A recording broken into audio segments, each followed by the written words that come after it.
And we're off at a pick that I am familiar with. Pick 9 is probably the number one pick that I have had over the past 4 years in these drafts. This year, it's good for what you can get in round 2. And honestly, I think the players you would take at 9 are very similar to the guys that you would see at 6 and 7 as well. So I'm completely fine selecting here. I almost like pick 9 more than I do 11, 12, because here you at least have some flexibility. And if you want to take a wide receiver, you can, right?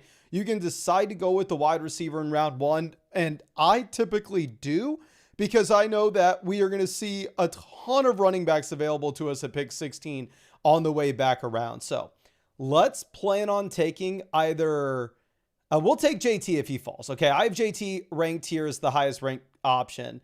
And then afterwards, it is CeeDee Lamb. Let's see what we get. I'm assuming Taylor's going to go, but then we should get Lamb at 9. What is this team going to do here? They go Lamb, so never mind.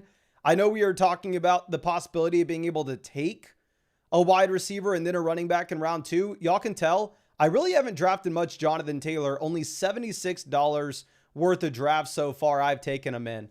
But I'll take him here if he falls all the way down to pick 9, because I do think it will open the door for us to have the ability for in round 2, possibly making a unique pick to pair with JT.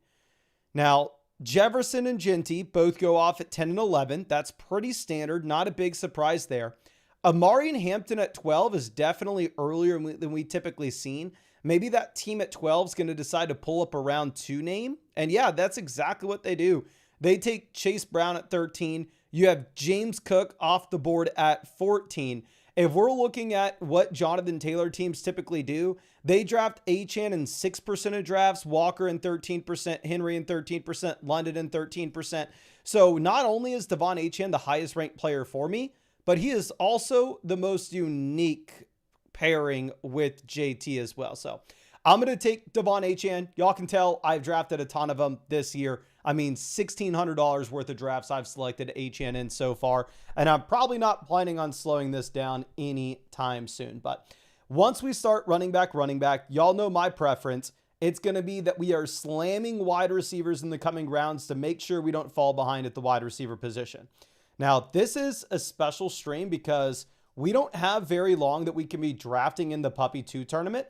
The Puppy 2 tournament dropped a couple of weeks ago, and it has had 222,000 teams drafted in it since. It's a $5 buy-in, $1 million prize pool, 100K to first, 50K to second, 25K to third. You can see all the prizes as you go down.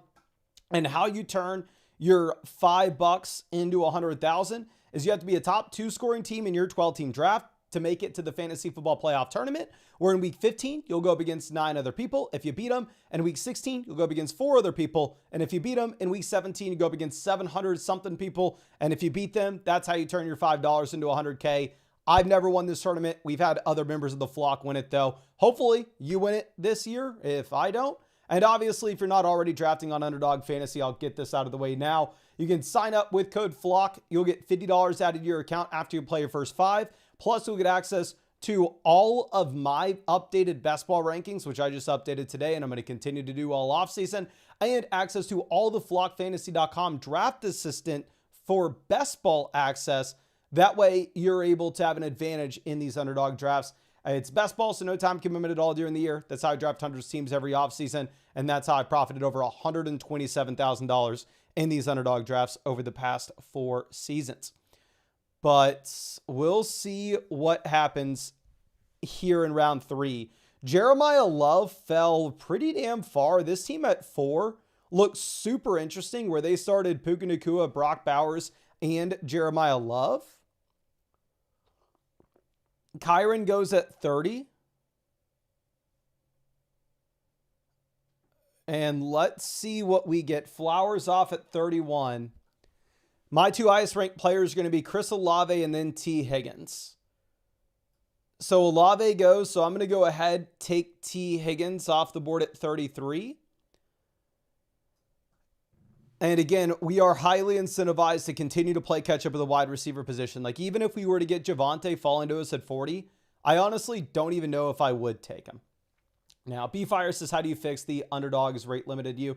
So, I mean, if y'all can tell, the draft assistant has showed a couple times lately, like the little red thing there that says underdog has rate limited you, blah, blah, blah. I think it's honestly just when too many people are using the flockfantasy.com draft assistant that will pop up. But it honestly doesn't even impact the tool. At least it doesn't look so on my ends.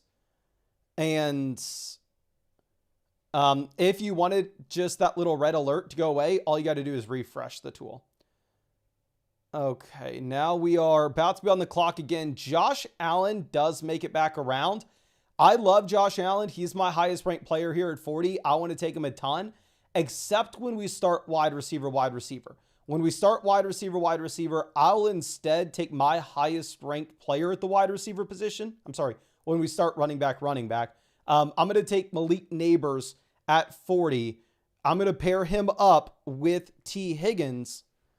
And yeah, we'll have, I think, a really good start of JT and Devon Achane as our top two backs. T. Higgins, Malik Neighbors at wide receiver. I think Neighbors has a really high ceiling for the final 3 weeks to be able to be one of the guys that turns your $5 into $100K. So obviously we're getting a big time discount here given the injury concerns, which very much are real, but I think that's priced inappropriately at pick 40.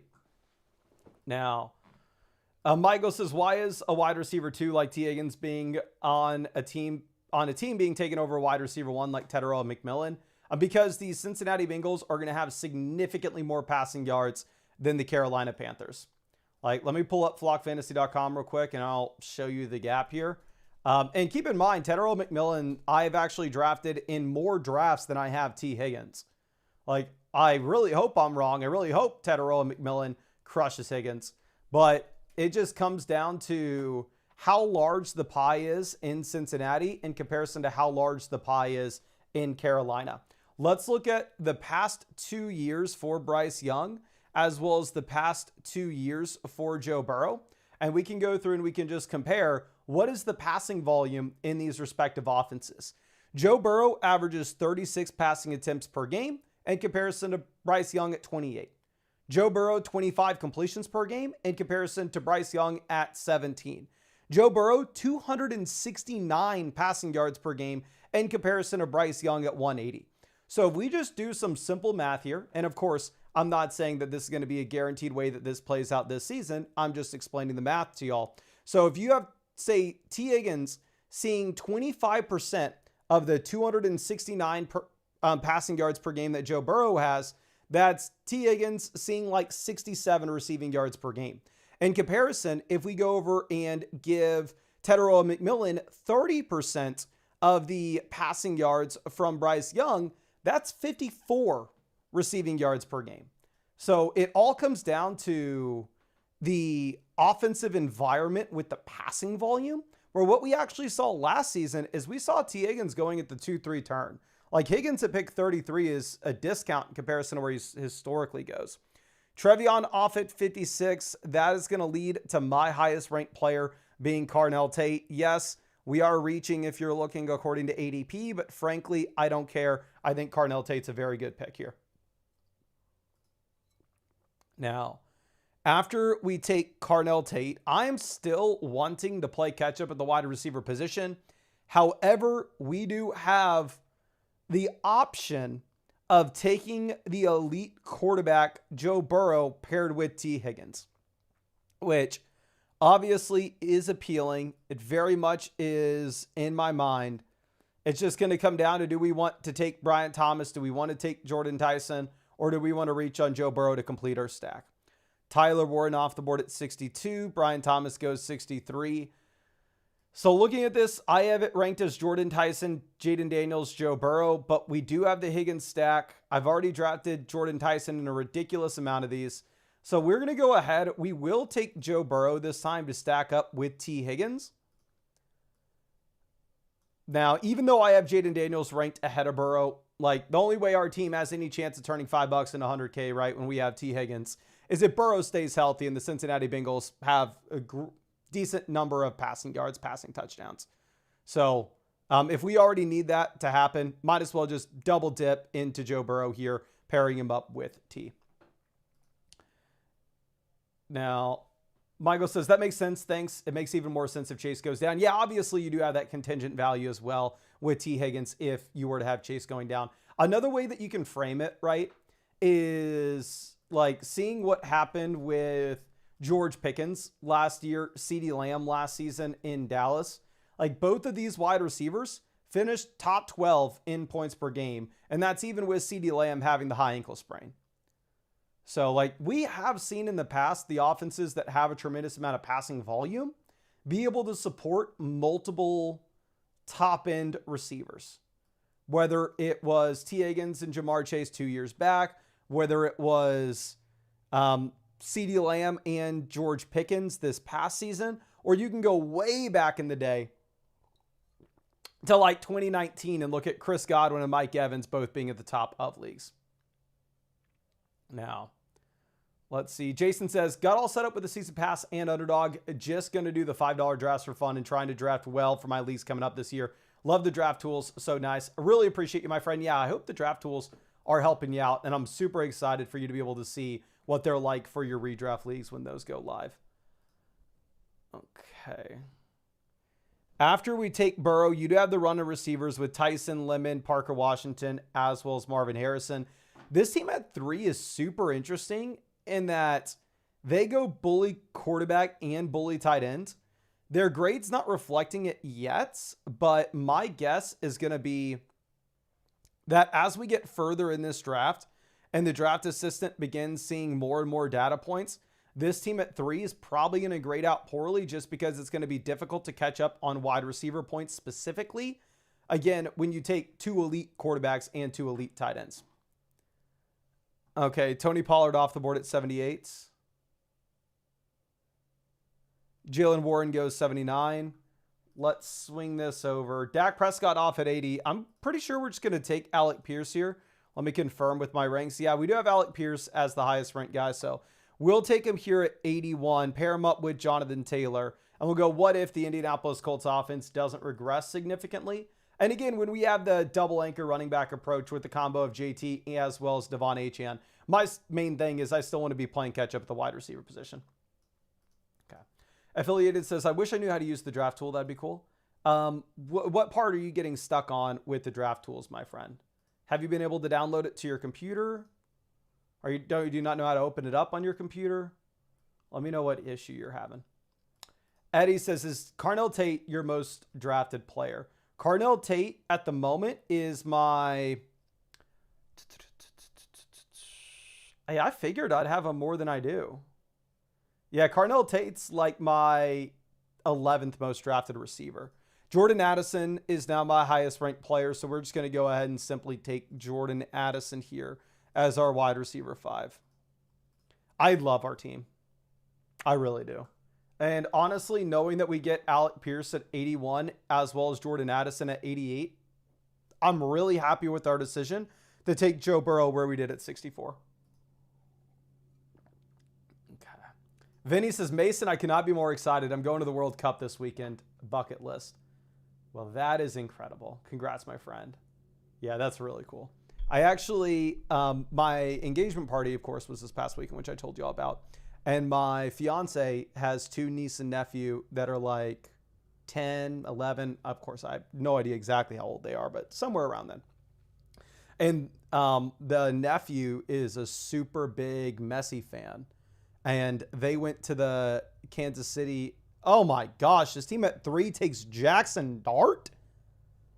They take their 3rd quarterback before their 2nd wide receiver.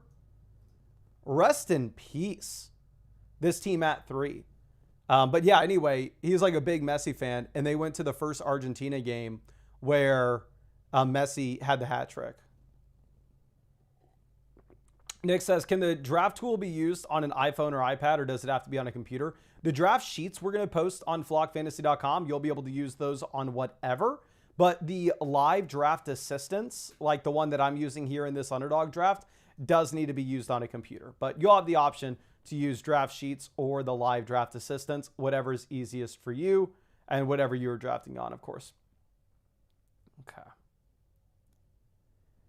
Now, Josh Downs goes 99.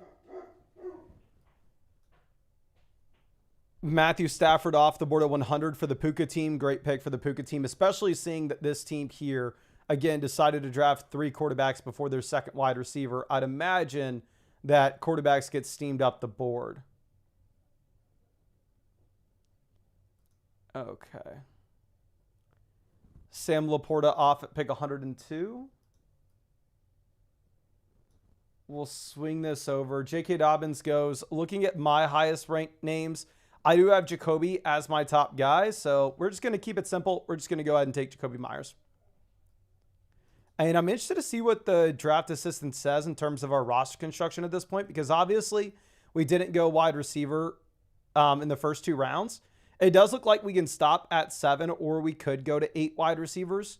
Running backs, we could do 4 or 5. Definitely not taking only 4 based on what we've done. I would be leaning with 5. Quarterbacks 2 and 3 are both in play. So if wide receivers 7 and 8 are both in play, 2 and 3 quarterbacks are in play, and 2 and 3 tight ends are in play, I'm sorry, definitely we need to go 3 tight ends. I may consider going with a 3 QB build here. Of course, we'll see what happens later on, but especially like, I was going to say, if we got Ricky Pearsall here at 112, I'd probably stop taking receivers at 7. Okay, Pearsall goes 103. My highest ranked name is Bo Nix, but of course we don't have any of the Denver stacks. We could go like Evan Ingram in the last round. We'd go Troy Franklin around 17. Gainwell off the board at 109.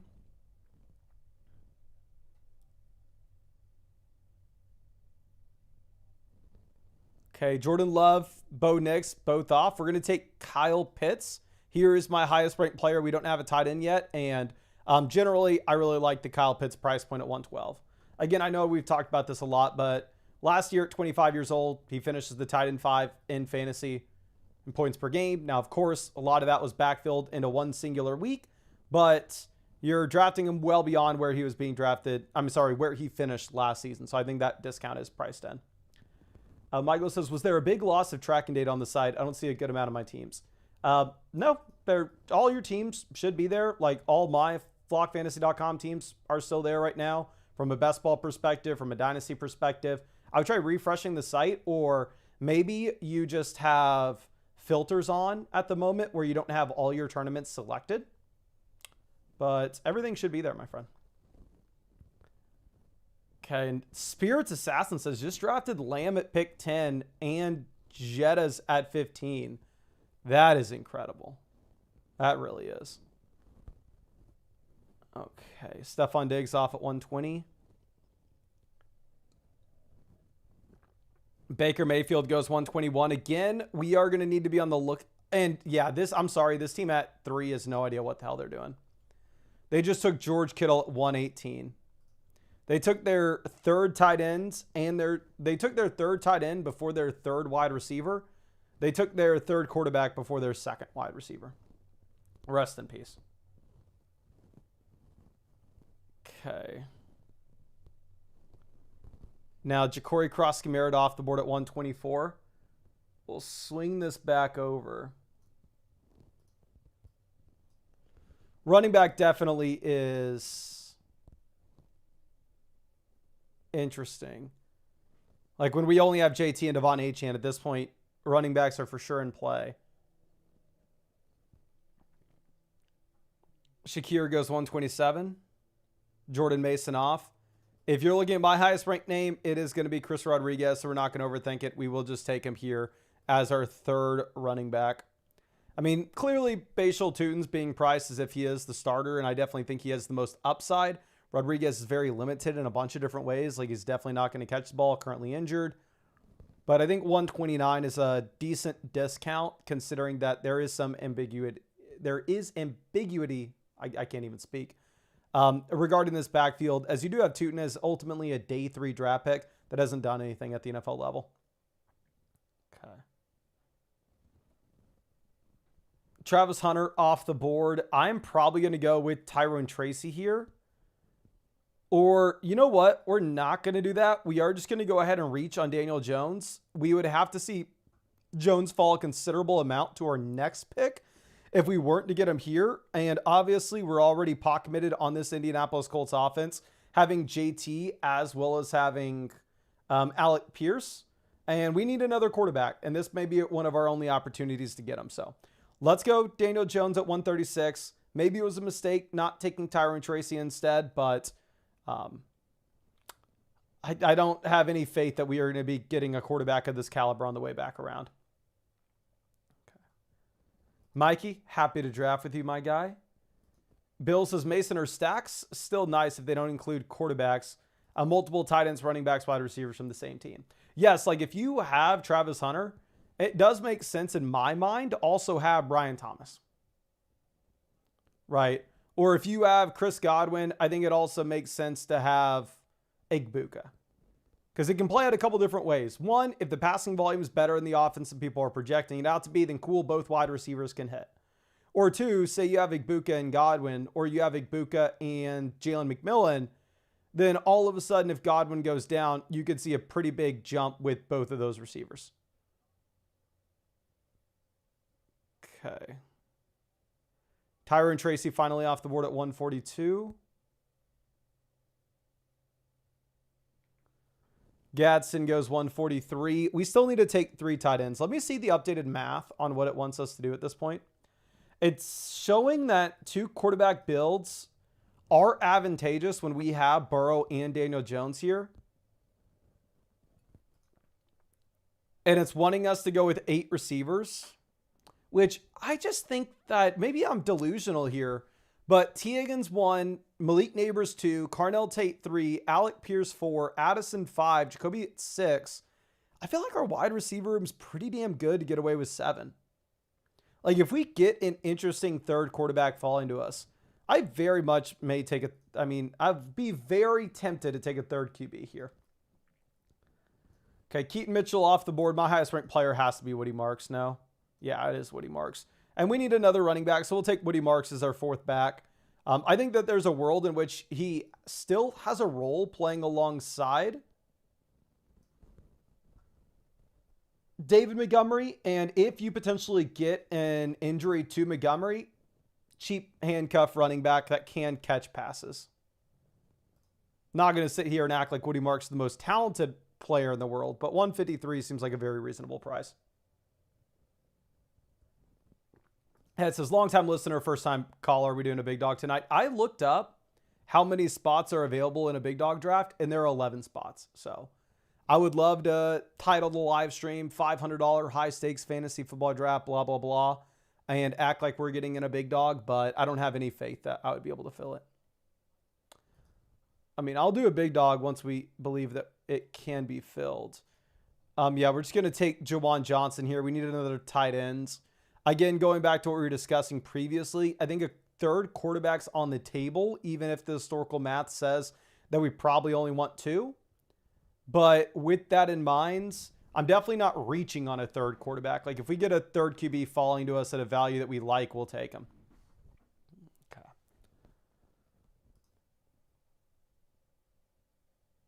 Super says, how has your view of Pickens changed? Knowing Lamb will hopefully be healthy the whole season, do you think he'll produce as well as he did last year?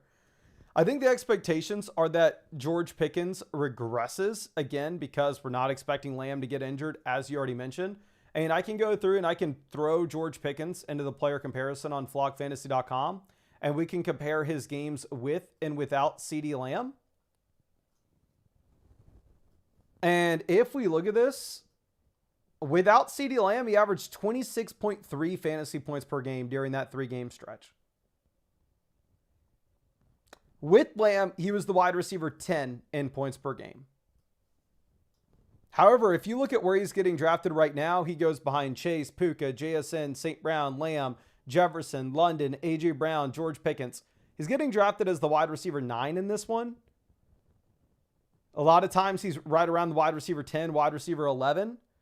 So he's priced at the same level that he was finishing in the games in which CeeDee Lamb played.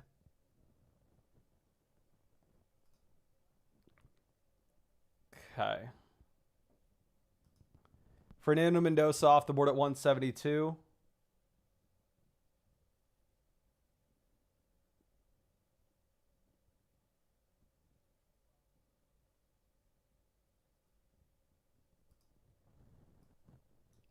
I probably would have taken Mendoza if he'd have made it to us at 177. But once Mendoza's gone, like there's no other quarterback I'd be interested in taking. So we are probably off the quarterback train at this point. Swing this around. Y'all can tell I have Ayuk ranked well ahead of his ADP. Gino goes 175.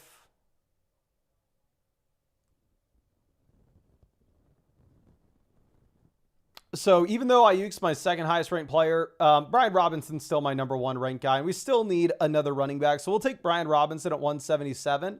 And this should complete our running back room with Brian Robinson being our fifth guy. So now running back, we have JT RB1, Devon Achane RB2. We have Chris Rodriguez at 3, Woody Marks 4, Brian Robinson 5. Quarterback, we have Burrow stacked with Higgins. We have Daniel Jones double stacked with Pierce and Jonathan Taylor. Wide receiver, we have T. Higgins 1, Neighbors 2, Tate 3, Pierce 4, Addison 5, Myers 6. And then tight end, we have Kyle Pitts at 1, Juwan Johnson at 2. I'm going to be taking my highest ranked name, which is Brandon Ayuk. We will snag him here as our 7th wide receiver. And we're most likely going to be taking 8 wide receivers now that quarterback's out of our range, right? Like if Mendoza would have made it to us at 177, I think I could have convinced myself that the third quarterback there was exciting enough to snag him. But once he's gone, it's going to be tough. Okay. But let's pull this over. Super says, thanks for the information. That helps. I appreciate you, my guy. I hope I was able to help. And let me real quick try to help you out again. I'll set up a free giveaway for the flockfantasy.com season pass real quick. Where the heck is my Google Chrome tab? Okay, there it is.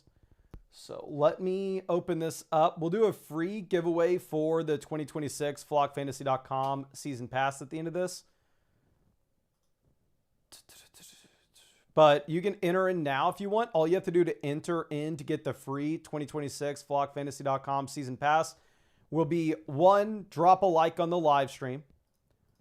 And 2, type the word season pass into the live chat. And that should get you added to the list.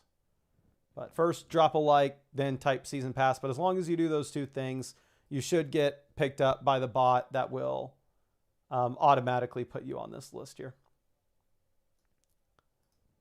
Okay, Tank Dell goes 195.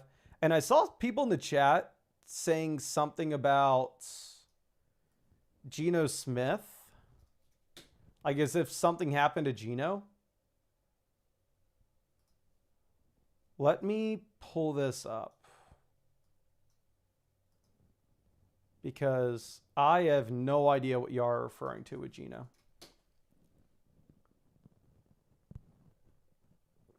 A woman is accusing NFL quarterback Geno Smith of allegedly assaulting her and neglecting their special needs child in favor of watching pornography and playing Call of Duty.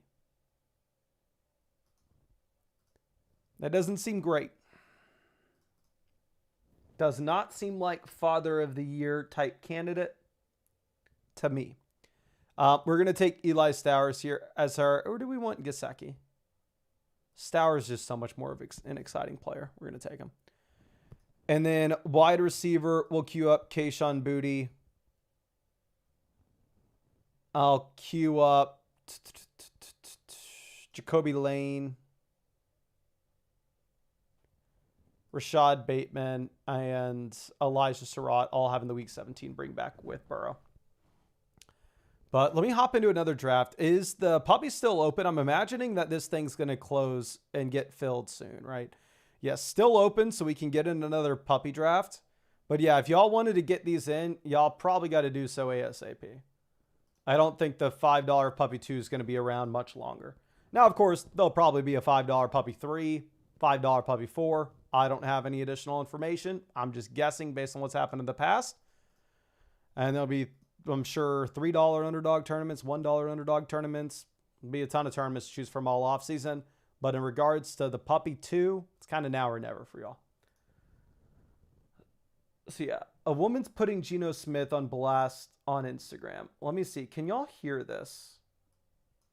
Let me know if y'all came outside and attacked me, bitch. Call the police, man. This is crazy. You came outside and attacked me. My family. Fuck you. I don't give a fuck about y'all, bitch.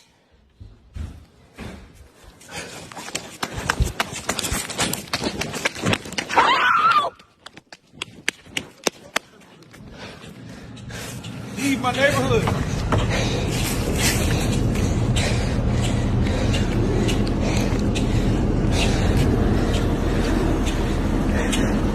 You broke my fucking computer.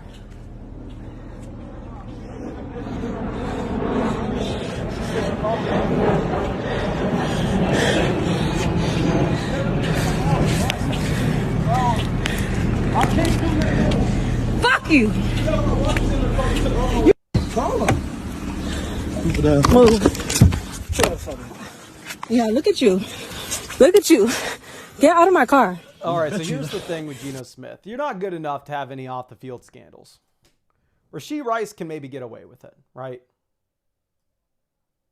I'm not saying he should be able to. Just probably saying the reality of the world we live in. Is if you're Rice, you're going to be able to get away with a lot. We're taking Amon-Ra St. Brown here at 6. If you're Geno Smith, you got a short leash, buddy. You better be a model citizen. You better be a stand-up dude. I don't know if the New York Jets are going to be sticking their neck out for you to cover any PR scandals.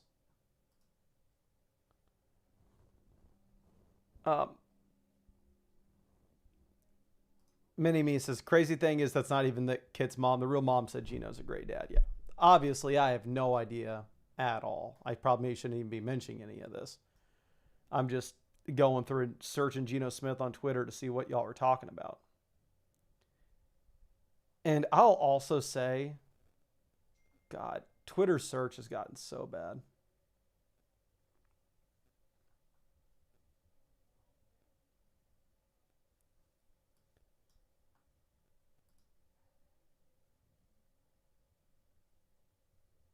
Now we have Barkley off at 15. A team at 11 is super exciting that gets Jefferson. They took Jefferson and Genty together. How often does that happen? Jefferson and Genty are represented in 0.5% of drafts. That is a really exciting combo. We're on the clock. My highest ranked player is Kenneth Walker. We'll go ahead and take him. I haven't drafted a lot of them. I think in general he's overpriced. But we'll snag him here at 19. Okay. Screen froze. And oh God, it froze a while ago. That's just embarrassing. Embarrassing. Okay. Now Nico off the board at 20. Brock Bowers makes it down to 21. Whenever I'm at 6... I'm always hoping that we get like a JSN falling. Puka will never fall that far. Chase, Bijan, Gibbs, they never fall. But sometimes you can sneak JSN outside of the first 5 picks. Okay, George Pickens off at 23. And I'm not going to lie, regardless of how true or false those videos' claims may be, I'm dumb enough for it to like impact how much I'm going to draft Geno. Like just knowing that there is already such a low floor ceiling combo with Geno Smith, and now we have to worry about the floor being an off the field issue as well.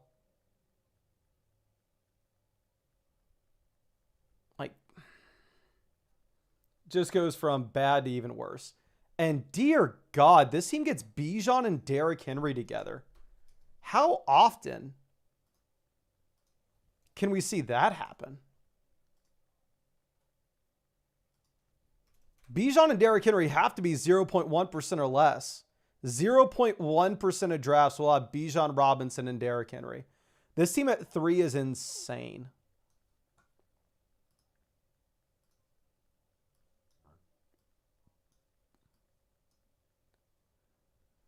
Travis Etienne off the board at 28. My highest ranked players are Rice, then Olave.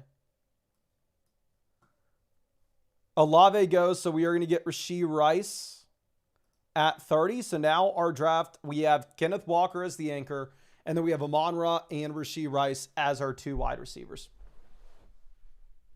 Okay. Hassan says, Mason, how come everyone is ignoring Tank Dell? He's back to healthy, and he was doing great before the injury. Let's pull up Tank Dell and see exactly how strong he was before he went down. Because last time we saw Tank Dell was 2024, right? Before he went down with a devastating injury. During that stretch, Tank Dell, in his 2024 season, 8.9, 2.3, 11.2, 0, 7.3, 18.7, 0, 13.5, 18.6, 8.3, 9.8, 10.2, 3.3, 6.1, then 21.8. This was the last time we had a healthy Tank Dell. Tank Dell was a bad prospect as well. Like, nothing really special here. Super tiny wide receiver. Again, last time we saw him fully healthy, 1.59 yards per route run, wide receiver 52 in points per game. Since then, Nico Collins has emerged as a true star. The Houston Texans went out. They drafted Jalen Noel and Jaden Higgins. I'm not going to sit here and say that Tank Dell's a bad pick with where he's being drafted. But at the same time, like, I think it's justified where he's going. Like, if I was going to take Tank Dell, I definitely need a discount. Where last time we saw him finish anything higher than the wide receiver 50 was 3 years ago. Okay. Now, Ladd McConkey off at 42. My highest ranked name is going to be Evans at receiver, Scat at running back. I'm going to take Cam Scattaboo. Again, Luther Burden's highest ranked player according to ADP. If Scat's healthy, I just think he rocks Burden based on what we saw in their rookie seasons. Fuji says, Tank Dell's one of my favorite players. It's just up in the air whether he'll be the same again or even close to what he was.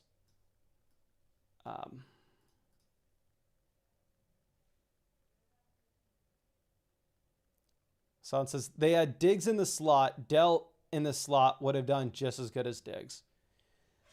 For us to base our drafting decisions on what ifs in 2023,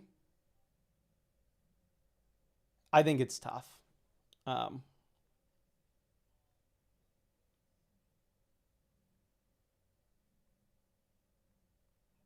Again, not saying that you're going to lose money drafting Dell with where he's going. He's super cheap. I think he should be super cheap. Not saying he's a bad pick where he is, but like, it's understandable in my mind that this dude's not going around 10. Okay, we have Tootin off at 50. All the receivers went, so if we're going to take a receiver, it is going to be up to us to like pull up Carnell Tate, unless you're like a DJ Moore guy, but I'd rather have Carnell Tate over Moore. Loveland goes 51. I'd have been excited to get Loveland at 54. I think this is a team where we could have afforded to take him there. Yeah, this draft's been tough. Swift off the board. Trevion goes. Bucky's my highest ranked player. We're going to take Bucky Irving, but I do not like the team. I don't like this. Well, I think our last draft was significantly better. This one, we have St. Brown 1, Rice 2. Then we have Walker 1, Scat 2, and Bucky Irving at 3. Okay. Never Back Down says, Mason, do you feel Derrick Henry will have a bounce back season? Well, Derrick Henry was the RB16 in points per game through the first 16 weeks of this past year. Obviously, went nuclear in week 17 in the game in which Lamar was hurt, Jordan Love was hurt. But for us to like project a bounce back season at 33 years old for a running back, it would break any historical data point that we have ever seen. At pick 22, I think it's a very reasonable pick in half PPR format. And if I could start Bijan Derrick Henry, I'd absolutely love to do so. But to take Derrick Henry over like Amari Hampton, Chase Brown, Devon Achane, that won't be something I do.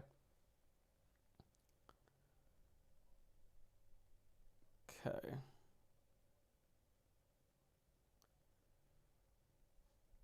So after we take Bucky, Judkins falls a ton in this one. Judkins falls all the way down to 60 in this draft. Price goes 61. I like that team at 12. I mean, they went super weird, but I think they've been able to make it work. Super weird team. Like that team at 12, I don't think I've seen a team draft that way at all this year. I don't like it as much as the team at 11, though. The team at 11 is the best team in this draft. I mean, the draft assistant agrees just looking at it. Jefferson at 1, T. Higgins at wide receiver 2, Christian Watson wide receiver 3, Genty, Kyron at running back, Joe Burrow at QB stacked with T. Higgins. This team at 11 is beautiful. I like this team at 8. They get Jordan Tyson.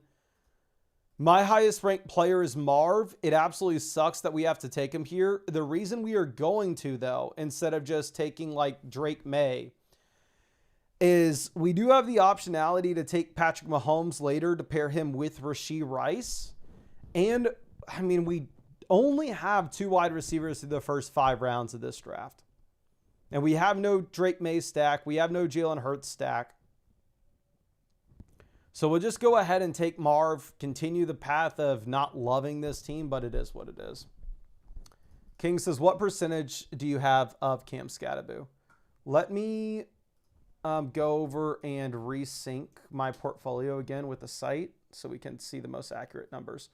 And also, of course, I will give a shout out to the giveaway we were doing today. We're giving away a free 2026 flockfantasy.com season pass. All you got to do is 2 things. 1, drop a like on the stream. And 2, type the word season pass into the chat. And if you do both of those things, the bot will pick you up and add you to the list. And then you got to be here at the end of the stream to tell me what your username is if you win. Okay, we just updated the sync.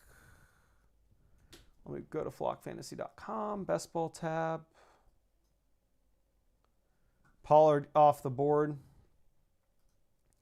I have Cam Scatterbo in 9.9% of my drafts. Quentin Johnston's off. My highest ranked player is Jalen Warren, which we'll go ahead and take him as our running back 4. God, this team sucks. It really does. I mean, knowing that we take Jalen Warren here at 78, though, like, at least it justifies our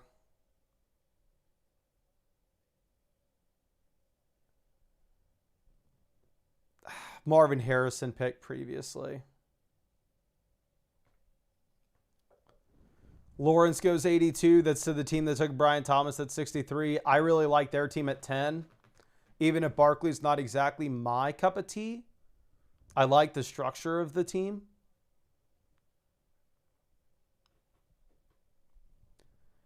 Addison 84. Godwin goes 85.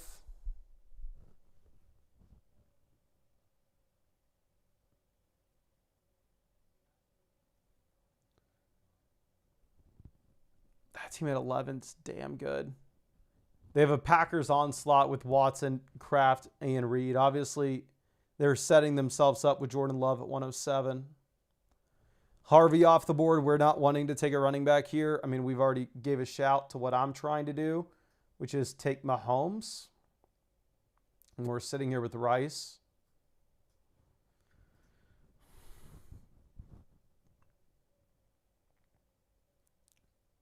Okay, Kyle Monungai goes 89. Mahomes off, so we're going to take Justin Herbert.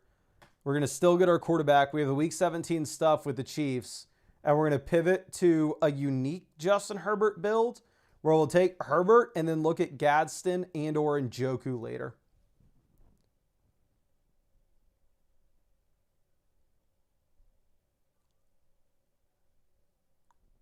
Okay. After we take Herbert, Blake Corum, Josh Downs both off. I mean, our biggest issue by far is we only have 3 wide receivers through the first 8 rounds. Like, there will be some wide receivers that we can look at in round 9, which would be a massive preference for me. Yeah, dude sniped us on Mahomes while he had Lad McConkey. Justin Herbert, ADP, well ahead of Mahomes. He has Lad, no Chiefs, and decides to rip a Patrick Mahomes pick right in our face. Okay.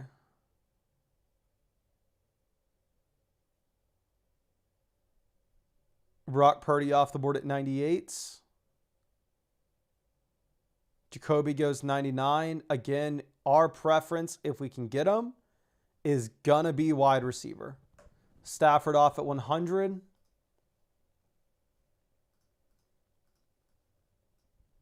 Pittman is my highest ranked receiver. If he falls, we'll take him. I do have Harold Fannin, of course, ranked ahead of Pittman. I also have Dobbins. But at this point, we are going to make the deviation from our rankings to actually fit our roster. And I think wide receiver points at this point, way more important than running back points. Looking at our optimal build, it's going to be a 3-5-7-3 build based on what we've done. And it looks pretty locked in to be that as well. I don't think there's a lot of wiggle room. Like, I don't think there's any wiggle room at all. Maybe if like something crazy happens, we can pivot. But at this point, plan's going to be we are drafting one more running back. We are drafting 2 more quarterbacks, 3 more tight ends, and then 4 more receivers. So right now we have Kenneth Walker, RB1, Cam Scatterby, RB2, Bucky Irving, RB3, Jalen Warren, RB4. Wide receiver 1, we have St. Brown. Wide receiver 2, we have Rice.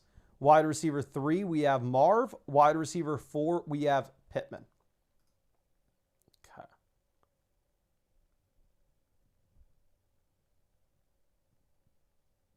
Now, Baker goes 111. Yeah, this team at 7 has 2 receivers through the first 9 rounds. They're Ladd and Sutton. Pearsall fell pretty far in this one. Okay, so we're going to make the easy pick. We are going to take Jared Goff.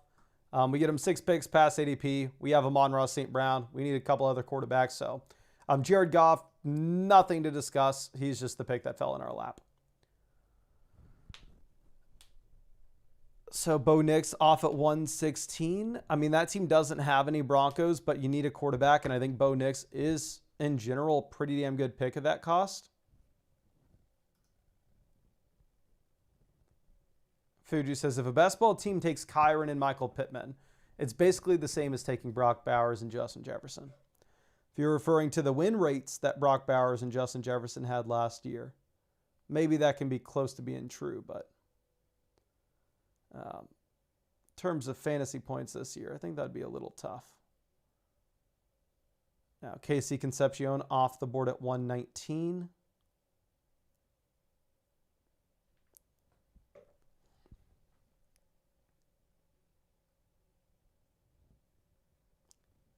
Okay, yeah. At least we're a little more balanced after getting Herbert, Pittman, and Goff in the past 3 rounds. Like, I hated our team previously. I'm not going to sit here and act like all of a sudden we have the best team in the draft. I think far from it. But I like our team more than I did.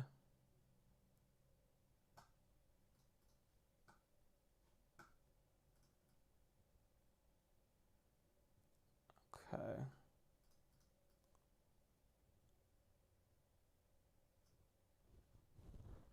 Coker off 122. Kelsey 123. If we take a running back here, we do have to acknowledge that it's our last running back pick we can make.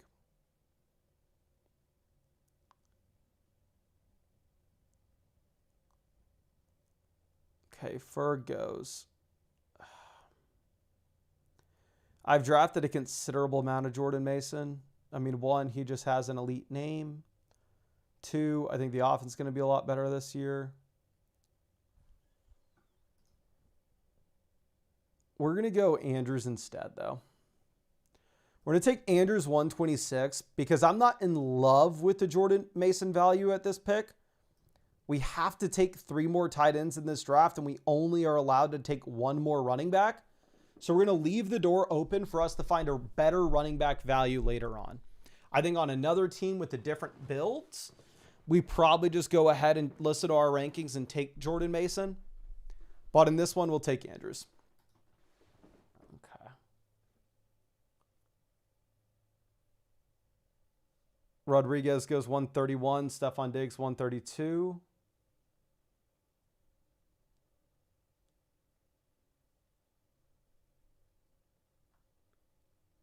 Fuji says, referring to the Flock League, Nathan Avery in 2024.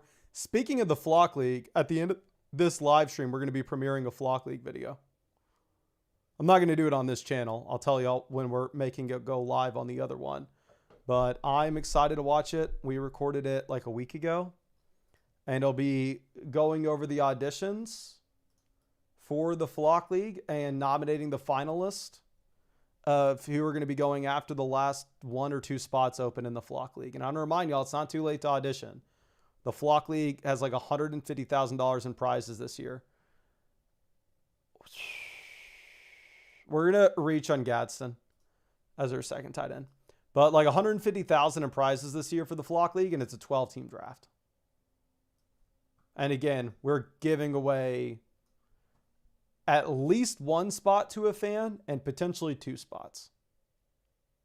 Okay.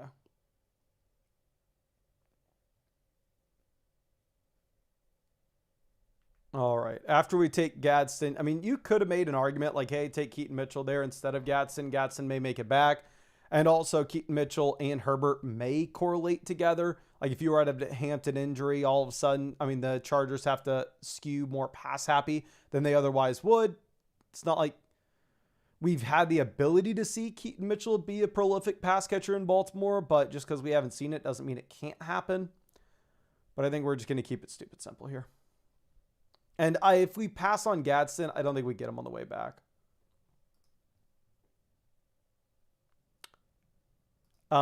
Fantasy Destin says, how much is the Flock League entry? Could definitely take those winnings. It's $0. I mean, if you win the spot for the Flock League, it's a $0 entry. I pay for you to come out and do the draft with us. Day here in Austin. I pay for your flights, pay for everything. So it'll cost you $0 and you'll just get a free roll into the league with $100K to first. And like $150K total in prizes.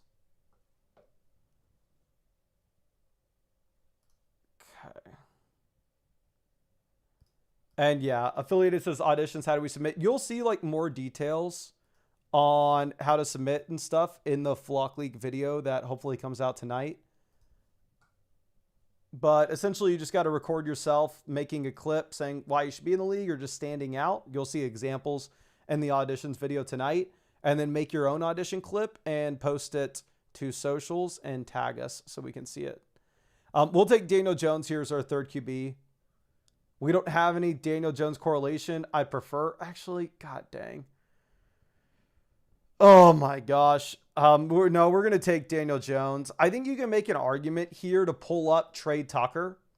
Take Trey Tucker at 150, and then that opens the door for you to get Fernando Mendoza in the following round. Whereas obviously when we take Daniel Jones here, we don't have Tyler Warren. We don't have Josh Downs. We don't have Alec Pierce. Maybe we can pretend that Michael Pittman Jr. is still an Indianapolis Colt and we can pretend that there's some correlation there. But reality is I think just Daniel Jones scores the most points. Okay.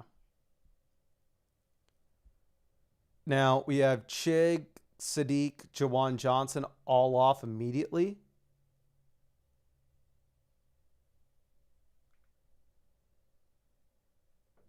Strains goes 156.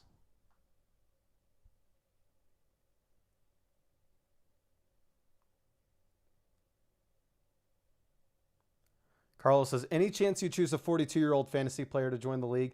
Brother, I would prefer an old, like I would prefer somebody that's older than all of us. Like, I know people are going to hate to hear me say this, but, and I probably shouldn't say this out loud. But we're all dudes in our 20s or / early 30s. If you're not that, it makes you stand out, which is a good thing, right? We're going to take Trey Harris to pair up with Justin Herbert, and we need another wide receiver. Like, if you're a girl and you audition, literally immediately, whatever I would score your audition gets a bump by 50%. Immediately. You know, if you're just something that we're not, bringing something different to the table. Yeah. TD Vulture says, I know a boomer. Like, TD Vultures would be great to have in the league. Because if y'all remember his audition, it was incredible last year. Ajay says, sorry, you said it's $100K to first in the Flock League. Yes, sir. Flock League is $100,000 to first place.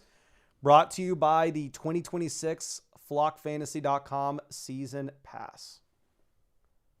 And yes, Mason Simp confirmed. Just don't tell my fiance.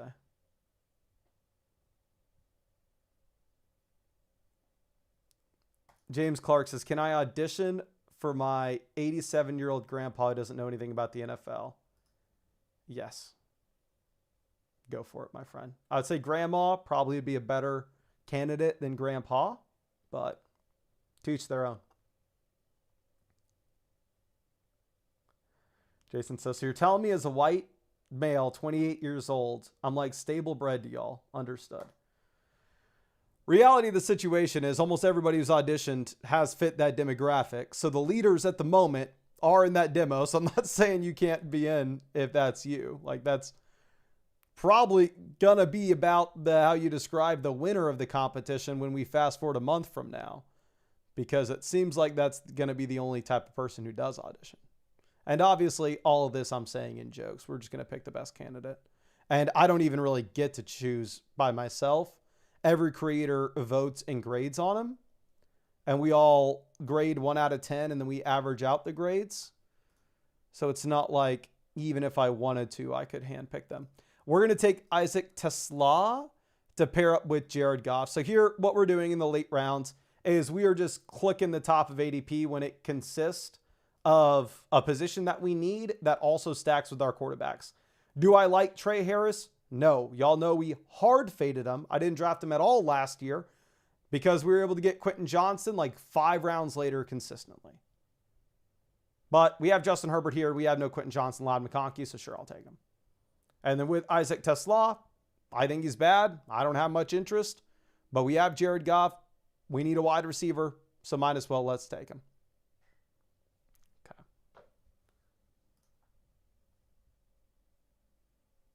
Big Route says, I'm 54. Being in the league would be wild. Yes. Having an older person in the league would be great.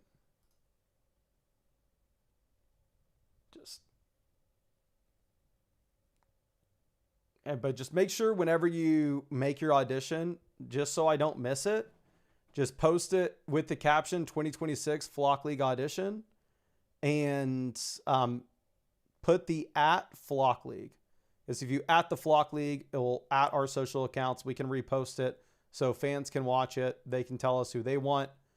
And then we can get a sense, of course, of everything. Okay, so we're about to be on the clock again. We need one more running back. My highest ranked guy would have been Ayuk, but Ayuk does go. We're going to take Jeremy Bernard here instead, who's my actual highest ranked player now that Ayuk's gone. And it's maybe somewhat interesting because, I mean, we are heavily concentrated into the Pittsburgh Steelers offense at this point, where we have Jalen Warren, we have DK Metcalf, and we have Jeremy Bernard. I'm sorry, we have Jalen Warren, Michael Pittman, and Jeremy Bernard. So maybe this is a team that goes, what if the change with the coaching staff makes it where all of a sudden we unlock some vintage Aaron Rodgers where the Steelers offense is actually acceptable? Or we go, what if DK Metcalf goes down and then Pittman and Bernard get a bump in targets? Okay. Man Bear says, I would be resident bald. Well, we officially, I don't know if y'all have seen Zach from Fantasyland. Zach was going down the bald path, and he decided this past year to officially shave it off, where now he doesn't have a little hair on top of his head. So we have officially a full-blown bald. And then obviously, if y'all have watched enough of the Flock League, y'all know that we also have 4 balding people. Well, we're not there yet, but we are going down that path. And if the league lasts enough seasons, we'll get to see that hair transition slowly but surely get worse and worse and worse over time. Okay, Mike Washington off. We get one more running back, one more tight ends. We will take Greg Dulcich here as our third tight ends. And yeah, I mean, you can just look at the draft assistant. This draft was pretty chalk, so I don't even really need to check it for us to know what we want to do. Like, y'all see that a lot of times, like, I don't know what to do and I have to look at this, but very, very chalk draft where you can tell you want a 3-5-7-3 build. So I'll run through this for anybody who's just now getting in. I don't love this team. It is what it is. Quarterback, we have Justin Herbert, double stacked with Gadsden and Trey Harris. Jared Goff, we have double stacked with St. Brown and Isaac Tesla. We have an unstacked Daniel Jones. Running back 1, Kenneth Walker. Running back 2, Cam Scattaboo. Running back 3, Bucky Irving. Running back 4, Jalen Warren. We're going to take a running back 5 in the last round. Wide receiver 1, Amon-Ra. Wide receiver 2, Rashee Rice. Wide receiver 3, Marvin Harrison. Wide receiver 4, Michael Pittman. Wide receiver 5, Trey Harris. 6, Isaac Tesla. 7, Jeremy Bernard. And then tight end, we have Mark Andrews at 1, Arandi Gadsden at 2, and Greg Dulcich at 3. And then running back wise, we'll queue up Katron Allen, Marshawn Lloyd. Has Black gone already? I don't see him. Oh, no, he's right here. We'll queue up Black. And honestly, maybe we throw in Kamani Vidal as well. And then we'll throw DJ Giddens as just a what-if case. But we'll make sure we get one of those running backs. And hopefully this next draft is a little bit better. I actually want to hop into a BBM. And this is the worst news possible for me. We get in, there are 9 spots open. So that means I'm exclusively going to be drafting with y'all from the stream, which I'm going to be honest, kind of sucks.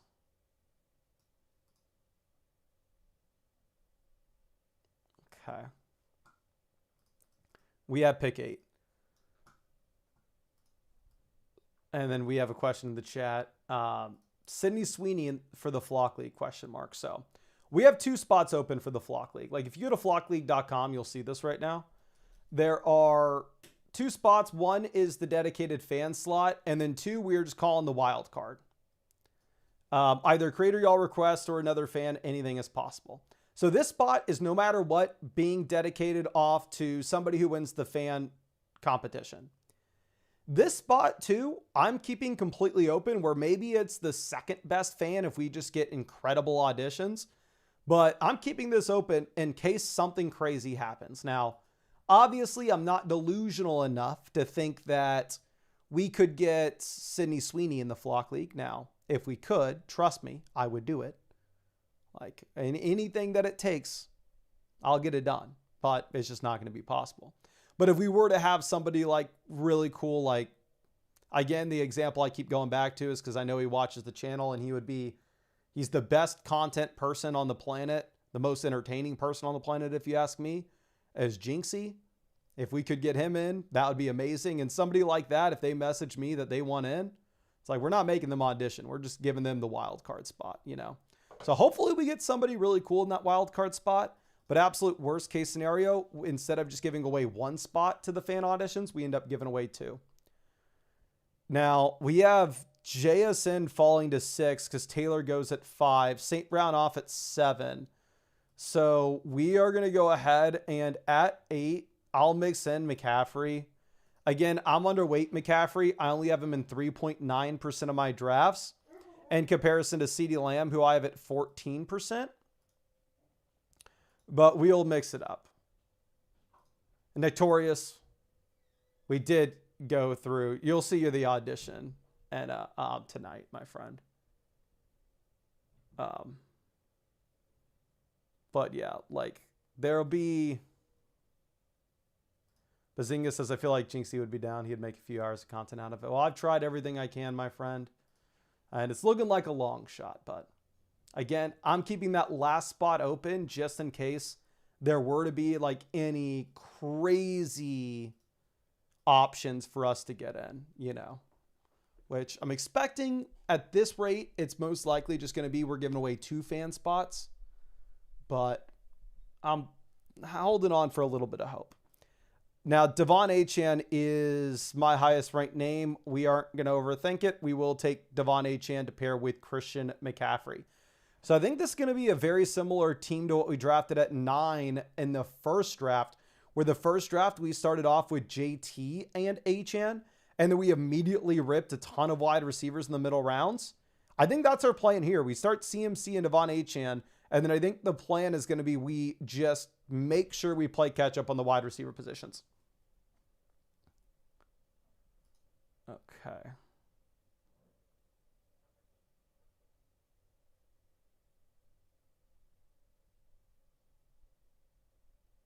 Now we'll see.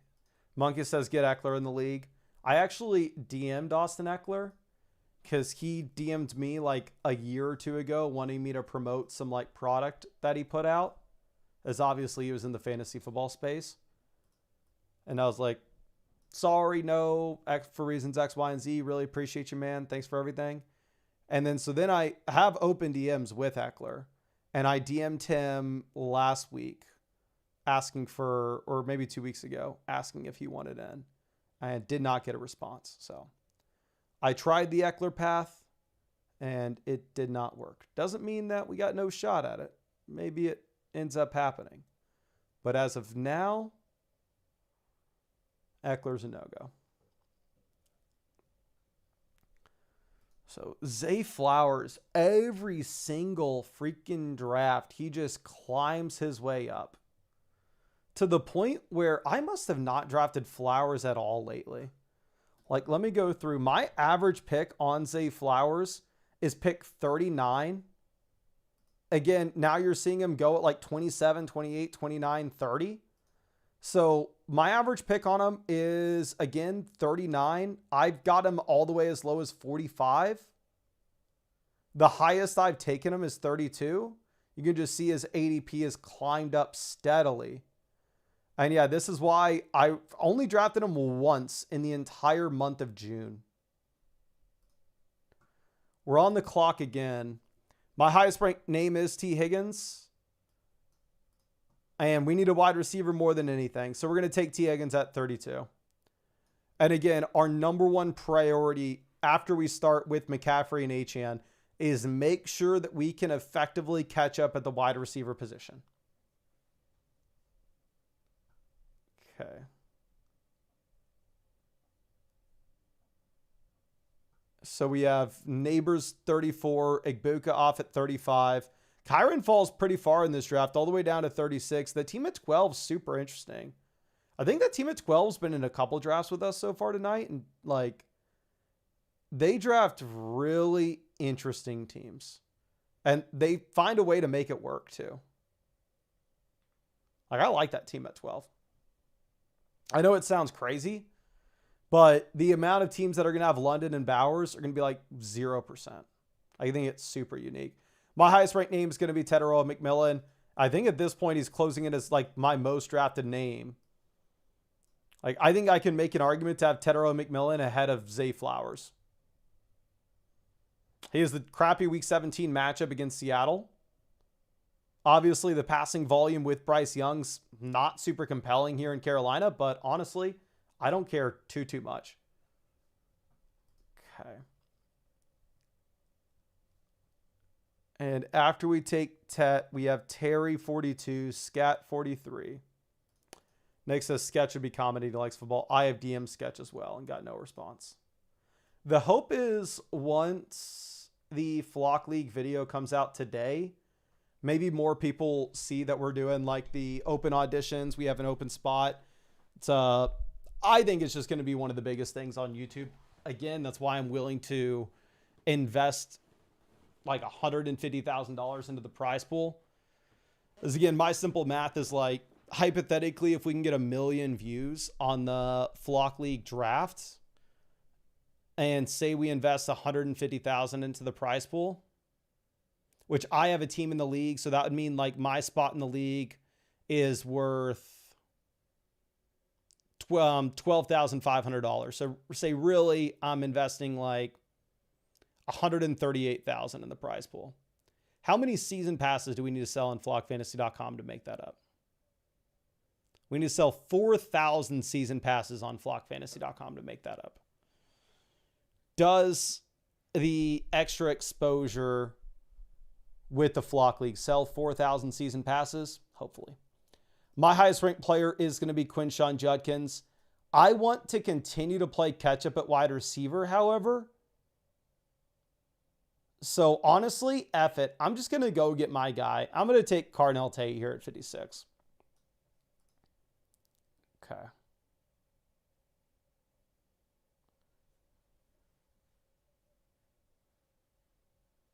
TC says MMG. I messaged MMG as well.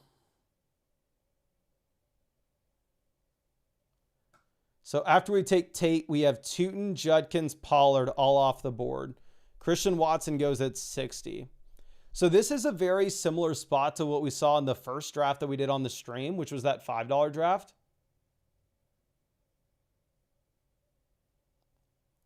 In which we started running back, then we ripped 3 wide receivers.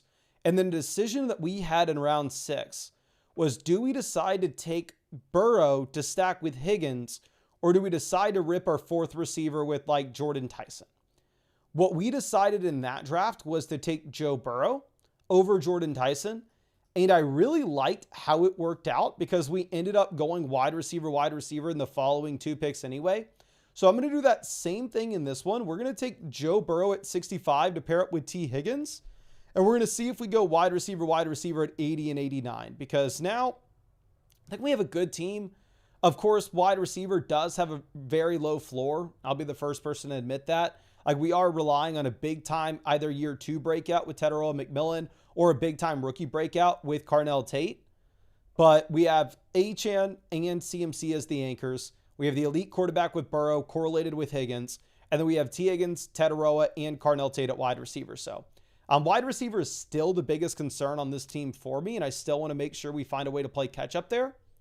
But I do like the names that we have. And maybe that doesn't matter. Maybe you say, Mason, it's not like you have any special sauce drafting these teams. Why are you going to trust yourself that you're going to be able to go through and identify Tetaroa at 41 being better than the average wide receiver selected there at 41, or Carnell Tate being worth the pick at 56 ahead of ADP? I don't know. I like my guys. Okay. Vinny says, was hoping you might choose differently, Mason. Yeah, Vinny had Jamar Chase, so I'm sure that he obviously wanted the Burrow stack, but he still ends up getting himself Jalen Hurts and Micaiah Lemon anyway. Damien says, still waiting to see Mason recreate his draft combine video. Maybe we have a big time competition for me to recreate my draft combine video. Like, what could be a goal that if we hit it, I'll recreate that video for y'all? My highest ranked players are similar to ADP at this point. I have Ramadre, Metcalf, Pierce, then Herbert. ADP has Ramadre, Metcalf, Pierce, then Sutton. Metcalf goes, Ramadre is my highest ranked player. I was going to ignore my overall rankings and go based on the wide receiver rankings if Metcalf would have fallen. But instead, I think we will take Ramadre Stevenson here at 80. Which I generally don't love the Ramadre pick. But I mean, he was the starting running back for the Patriots in the playoffs. So we can't completely ignore that. Okay, yes. And the big Q goes crazy high in this one. Hunter says, I hope Vinny joins the Flock League. That would be good. Jeff says, I bet you're 40 times a lot faster. So this is super interesting, right? In college, when I first made the... I'll pull that video up for y'all. In college, I hit 10,000 subscribers on YouTube, and then I made the NFL Draft Combine video. It's the oldest video on this channel. Is all the other videos I delisted before this. So 5 years ago, you can see my NFL Combine video. Let me pull this up. Maybe we watch this together. Trevor Lawrence off at 86. Godwin goes 87. Kraft goes 88. My highest ranked player is Mahomes. I think we need wide receiver more than we need quarterback, but F it. Let's take an unstacked Patrick Mahomes. We'll set ourselves up with the ability to take either Worthy or Kelsey later. And then now we know we only have to take 2 total quarterbacks. But so let me show y'all. This is the title of this was Fantasy Football Expert or Future NFL Star, my NFL Combine. YouTube titles have changed a lot over the past 5 years. This was the old YouTube intro we used to have too. I'm pretty sure I paid somebody from the UT group me chat like $100 to make this, which considering what I have to pay now for like devs on flockfantasy.com, it's like hilariously cheap what I paid for this at the time. This is a pretty good haircut. Okay, not going to lie. I need to show this to the barber next time. Measurements, 9.5 inches for the hands. Height, 5'10".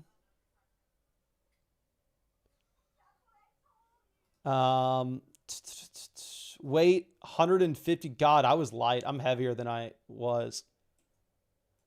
40-yard dash, what was my time?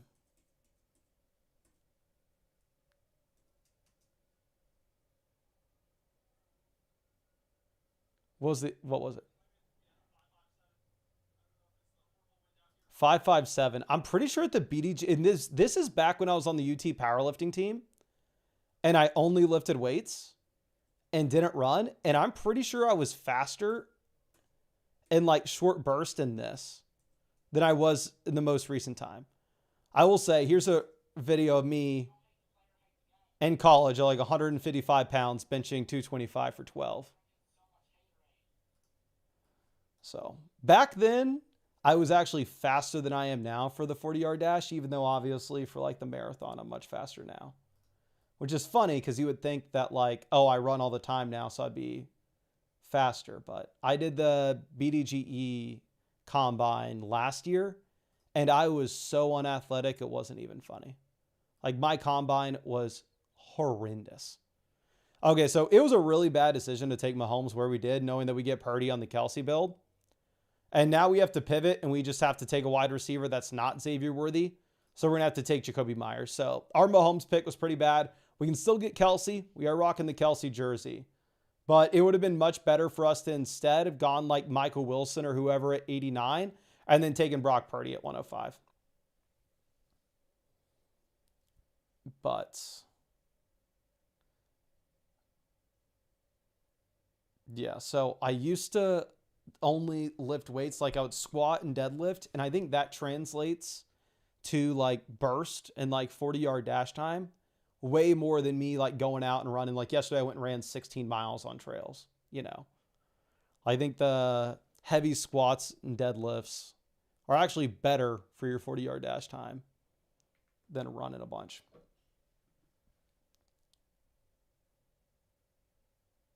Okay, Rashad, well, I'm probably healthier now than I was then. But in terms of explosiveness, definitely better back then. Baker goes 110. We're hoping to see quarterbacks go based on what we've done so far in this draft. Dobbins off 111. My highest ranked player is now Kyle Pitts. I got to take Pitts here over Kelsey. I know it's a long shot that Kelsey makes it back to us, but there's a 0% chance that Pitts does. And there is a small possibility that we get Kelsey on the way back to pair with Mahomes. So we'll see what happens. But if not, we may have an unstacked Mahomes, which I will point out, I've won $100,000 in an underdog tournament before with an unstacked Patrick Mahomes. So is it ideal? Is it optimal? No. But there is a world in which we see Patrick Mahomes just spread the ball around so much that he finishes as a top quarterback in fantasy while not inherently having a 30-point spike from Rashee Rice in the week that you needed. Okay. Now, Kelsey ends up going at 116, so sadly we do not get that Mahomes-Kelsey pairing. Fantasy Destin, so sounds like the Flock League is not doing a combine decide draft spots. To determine the draft order in the Flock League, we can't do anything that you know the result of before it starts. Right?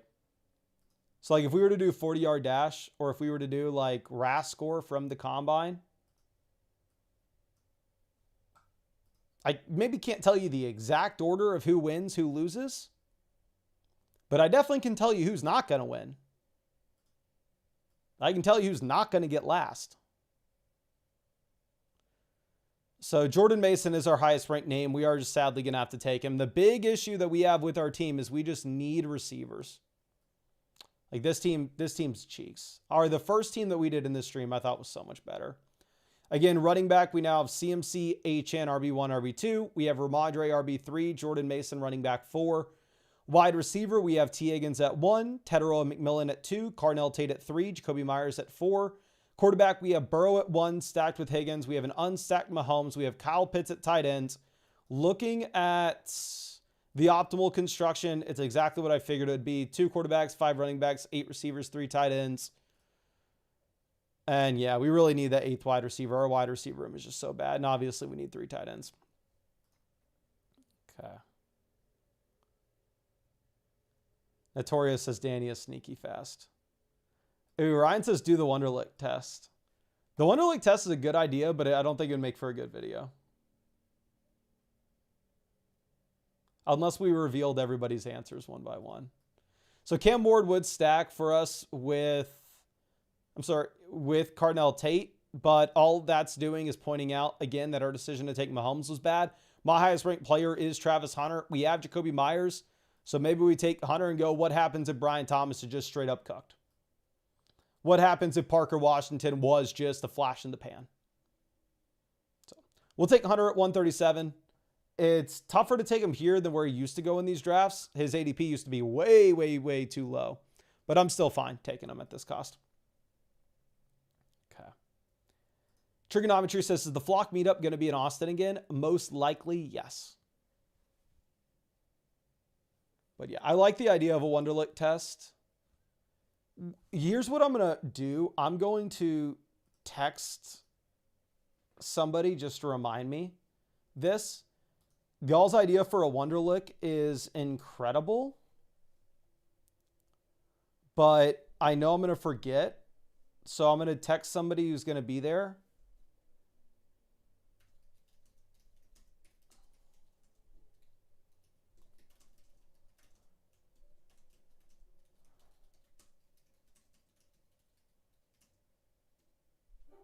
He spelled Wonderlic. C, not K.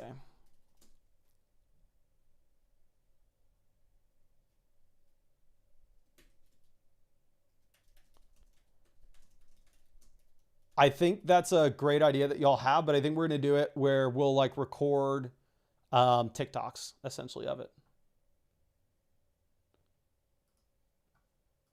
Aranda Gadsden off 149. And by the way, I know what we're doing for draft order. I just don't want to tell y'all yet. So I appreciate the ideas, but I know what we're doing. Trust me. It's a good one. Okay. My highest ranked player is Hunter Henry. He does share the same bye with our only tight end in Kyle Pitts, though, and there are a bunch of tight ends that can make it back around, and we're still desperate for wide receiver points, so we'll take Jawan Jennings here. Jennings is like a perfect example of somebody that you would never want to take in like your regular ESPN league. Like there's no way that you would ever know when to get this guy in your starting lineup, but in an Underdog best ball draft, potentially he could be interesting. Okay.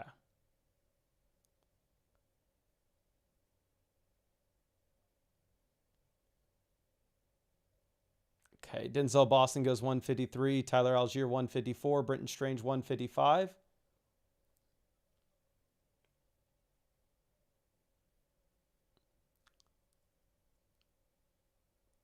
Owen says, if you do the Wonderlic, hook a bro up with a free Flock pass.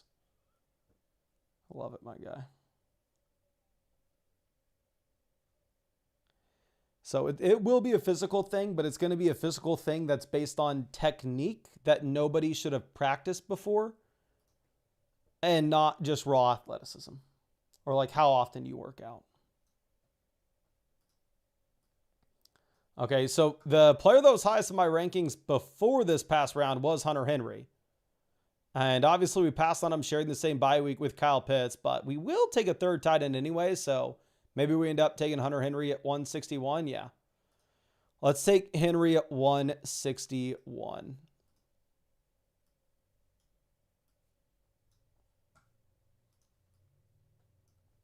Okay. And let's move this over. I think the past 3 rounds, I've liked our team more after we've drafted them. Again, I think the Mahomes pick was really shoddy, where I'm just in a range of a draft that I don't feel comfortable in. I'm like, I know Patrick Mahomes is a stupid, simple click, and we can take him here easily. Maybe it's not the ideal play for us,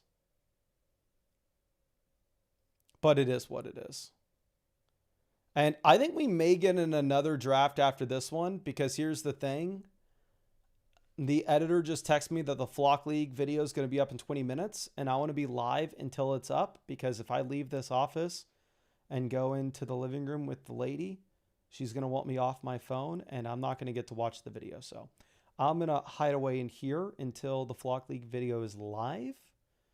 So that means I'm going to be live with y'all for another draft. Okay.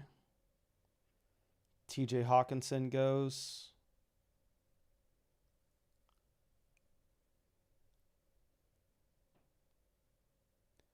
Brandon Ayuk 173. I would have really liked to take Ayuk 176.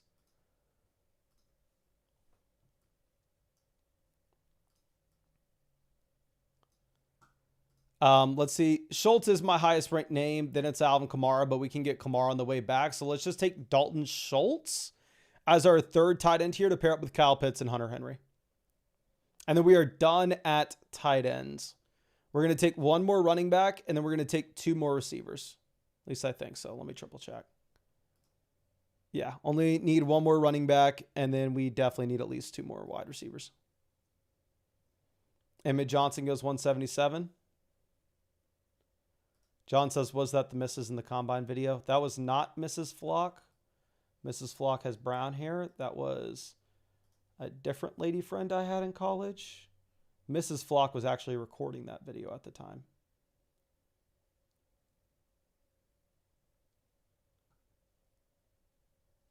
Okay.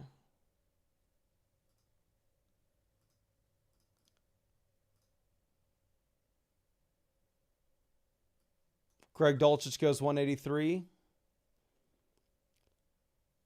My highest ranked player is Gunnar Helm, but we can't take a tight end. So my actual highest ranked player here would be Zachariah Branch, who we'll take as our 7th wide receiver. We do have Kyle Pitts, so we can say, what if the Atlanta Falcons passing offense is better than people project? Or what if we get an injury to Drake London, boosting the target shares for the secondary and second and third options in this offense? Okay.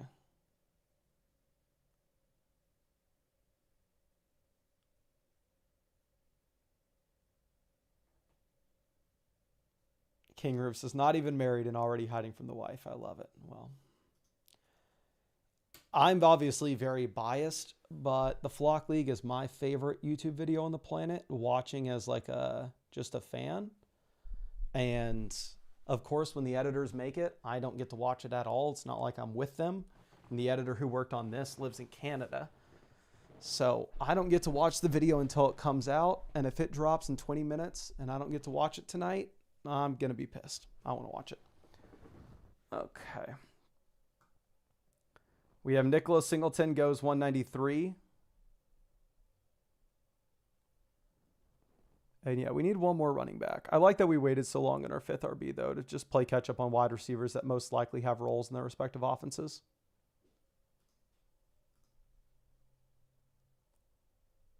I wonder why this team here grades out poorly. Oh, it's just them reaching significantly on the guys that they wanted to get. Yeah, I guess they take Pollard at 59. They took Baker at 110. Took Adonai at 179. I don't get the Adonai Mitchell stuff. Okay, we can't take Tua. We're done at quarterback. We need 1 more running back, 1 more receiver. Ted Hurst is my highest ranked guy out of those two positions.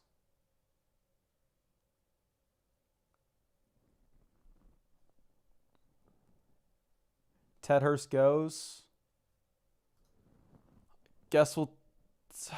I don't want... No part of me wants to take Braylon Allen. Literally no part of me wants to do this. I honestly would go ahead and reach on Kalen Black before him. I'll take Black here as my running. We have McCaffrey. Actually, probably sold with that pick. I would rather have Black on a non-McCaffrey team. That was a mistake. It is what it is. I never want to think of this team again. Let's take Kayshon Boutte. Hope he gets traded. And we'll queue up Tyquan Thornton and pretend that we need him for the Mahomes stack. And then we'll queue up Pat Bryant and Troy Franklin for the New England bring back. But let's go ahead and let's hop into another draft. And let's get in something weird. I think I only have one Pitbull team left that I can draft. It was a 10 draft max.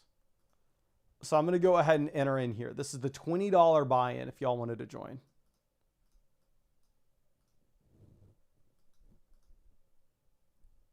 Hunter says, do you know any YouTubers looking for video editing? What I am looking for right now is somebody that can clip moments from the live stream and post it across like socials, like post it on YouTube Shorts, TikTok, Instagram Reels.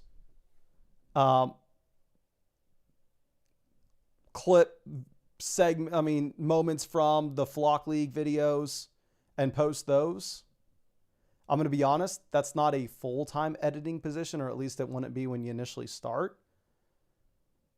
The way that our other editors are. But the easiest way to become an editor for me is start clipping stuff. And if your clips start to get a considerable amount of views, you'll become pretty damn valuable, and all of a sudden I'll kind of have to pay you. Okay, we get Bijan here at pick 2, which I'm not going to stress at all taking. Again, the guys inside the top 5 picks, I want as much of them as possible. I'm going to take them in order ADP because I need all the Gibbs, all the Bijan, all the Chase, all the Puka spots I can get. And JSN, obviously. Hunter says, my sister majored in it and looking to do some jobs. Yeah, the only editors that we hire are editors that actually watch this stuff. I'm sure like you could find I'm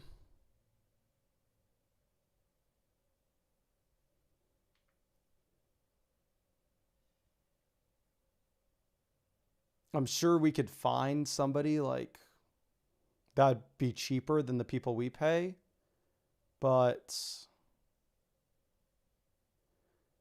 I would rather pay more and have somebody who understands the content.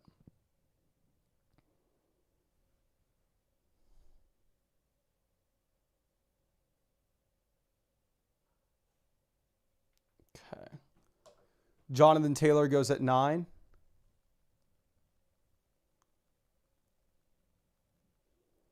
So Taylor and McCaffrey both fall considerably in this draft, down to picks 9 and 10. We have a massive run on receivers here in the middle rounds, with St. Brown sneaking his way to pick 5, and Jefferson and CeeDee Lamb going at 7 and 8.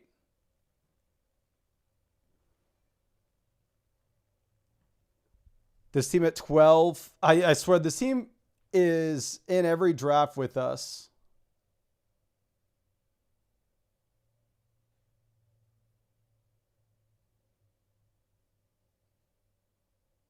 God dang.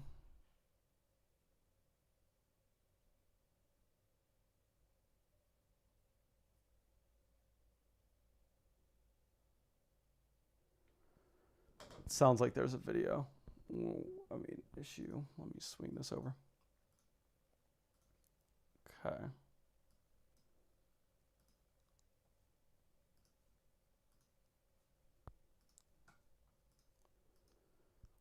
Bowers goes 13. Yeah, but that team at 12 is like in every one of our drafts, and it seems like they're at 12 in every one of these drafts. Okay.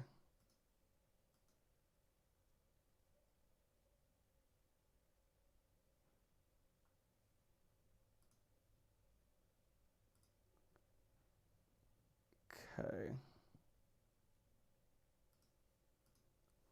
Achan makes it all the way down to 19 in this. AJ Brown goes 20.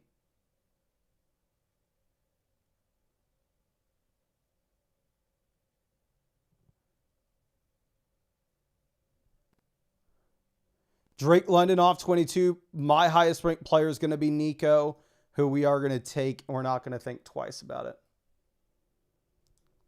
Again, once we start running back, I like following it up with a receiver anyway. See what this team at 1 does.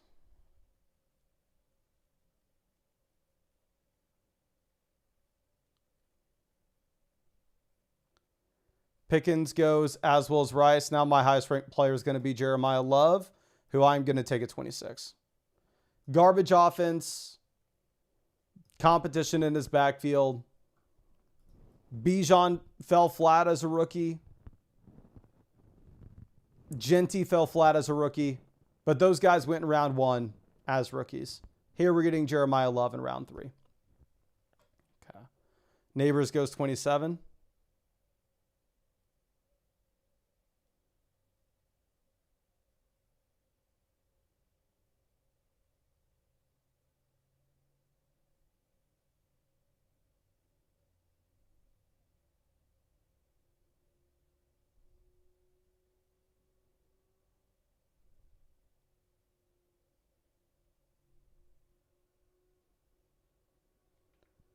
McBride off at 30.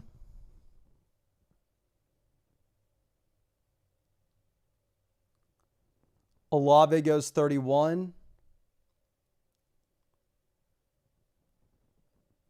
I'm going to be interested to see what we get on the 4-5 turn. Because typically the 4-5 turn, like you're mainly looking at running backs there, like Trevion Swift, Montgomery, Bucky, Judkins, Tootin. But if we only have Nico through our first 3 picks, I think I would prefer going wide receiver, wide receiver.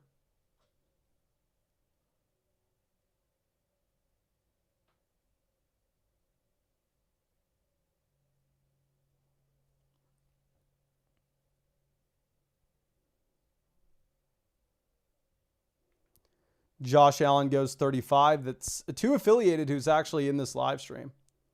He starts Genty, James Cook, Josh Allen. See what the team at 12 does. They go Tet at 36.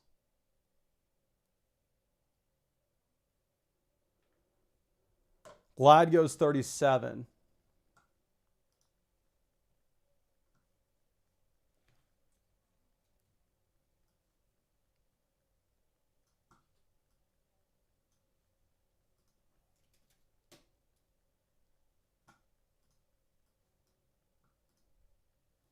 Egbuka 39.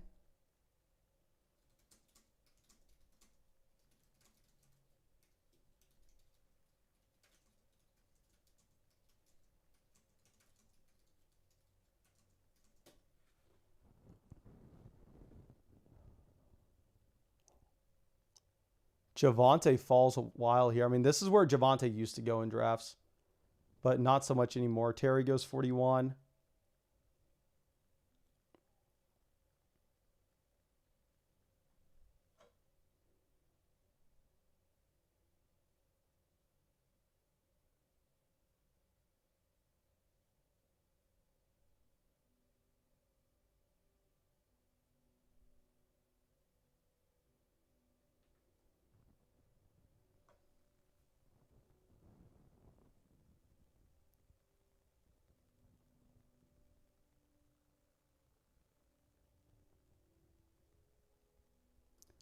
Okay, Jacobs sliding and scat.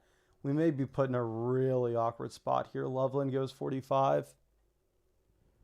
Jacobs off. Scat's my highest ranked name. I have Scat, then JMO, then Trevion. Scat has an ADP of 43.5. He's the one guy that may not make it back to us, so we're just going to take him here at 47.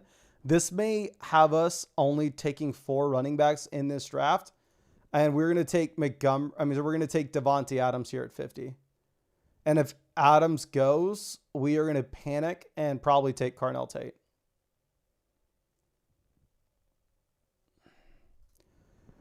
Well, ladies, here's the deal.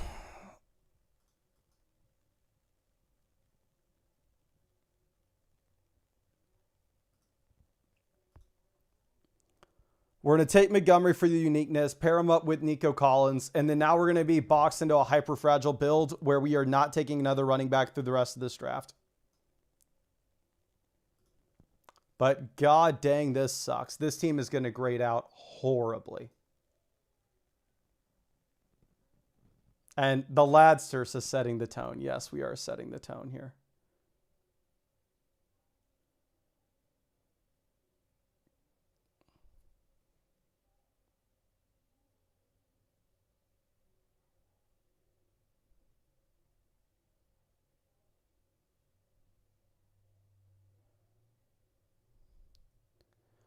So this is exactly what we would want to see after we take Montgomery, is a massive run on running backs with Henderson, Swift, Bucky, Tootin, and Judkins all off 51 through 55.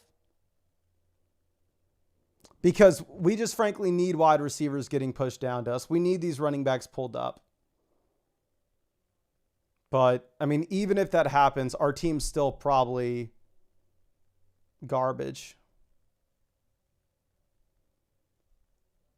Tate goes 58. DJ Moore off 59.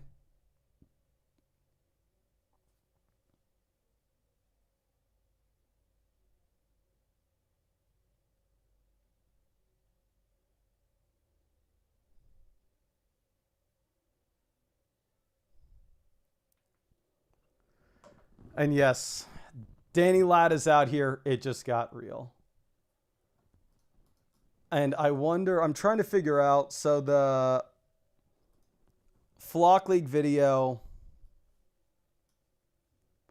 just got hit with a copyright claim from one of the auditions using some audio. It's Antler Ice's audition.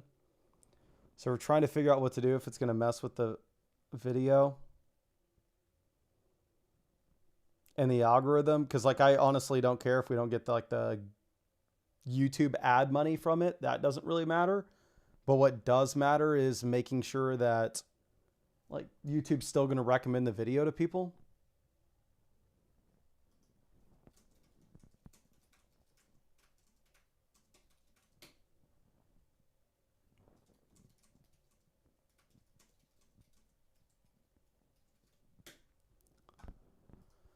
Okay, Mago 68.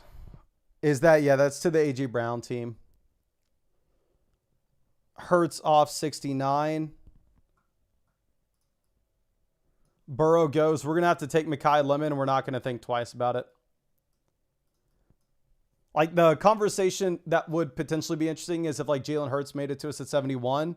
Potentially taking, like, Jalen Hurts, seeing if we can get Mekhi Lemon on the way back around at 74. But when Hurts is already off, you just take the receivers. We're going to take DK Metcalf here as well as our third wide receiver. Caleb, we don't have any stacks with. Like, don't get me wrong, round 7 Caleb's a phenomenal value, but I'd rather have him with Loveland. I'd rather have him with Rome. I'd rather have him with Luther Burden. Hell, maybe even have him with DeAndre Swift. Antler Eye says, oh no, I can send you all the licensing info. If you actually have that, that may be useful. Let me, like, the editor said that YouTube's telling us it's from a TV show. I just sent him that you said that you have the licensing info from it.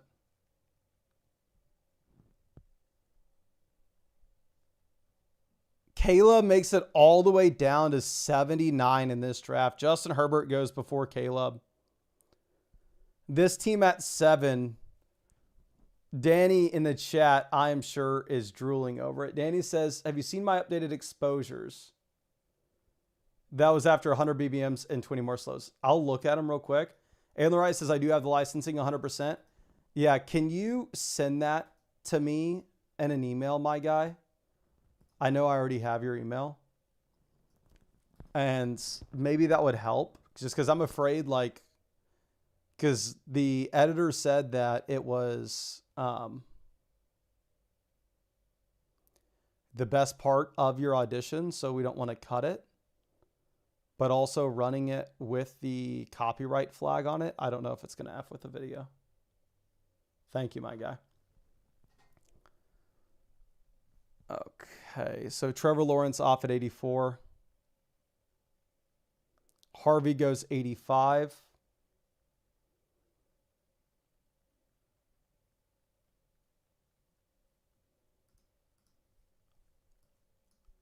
And we'll swing this back.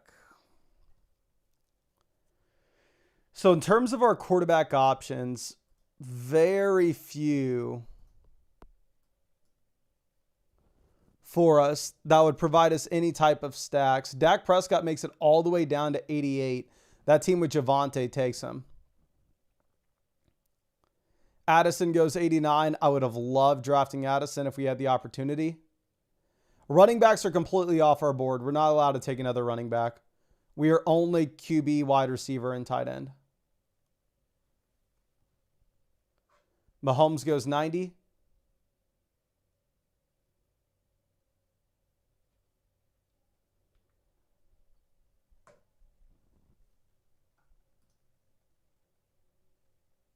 And now that we know we're going to have to send that licensing info to YouTube, I don't even know how that's going to happen. The editors are going to have to do it.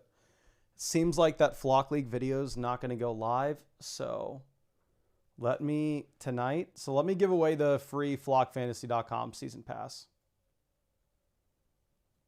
And, oh, we are frozen. Okay. Let me give away the free flockfantasy.com season pass. Again, if you want to be entered to win, all you got to do is two things. One, drop a like on the live stream. Two, type season pass into the chat.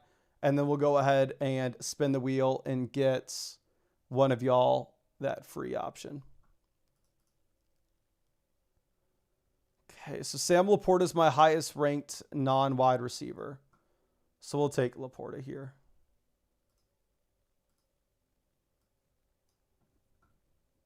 And we'll swing this over. Okay, and let me pull up the little list that the bot has that has all y'all's names on it. Copy eligible entrants. Let's go to Wheel of Names.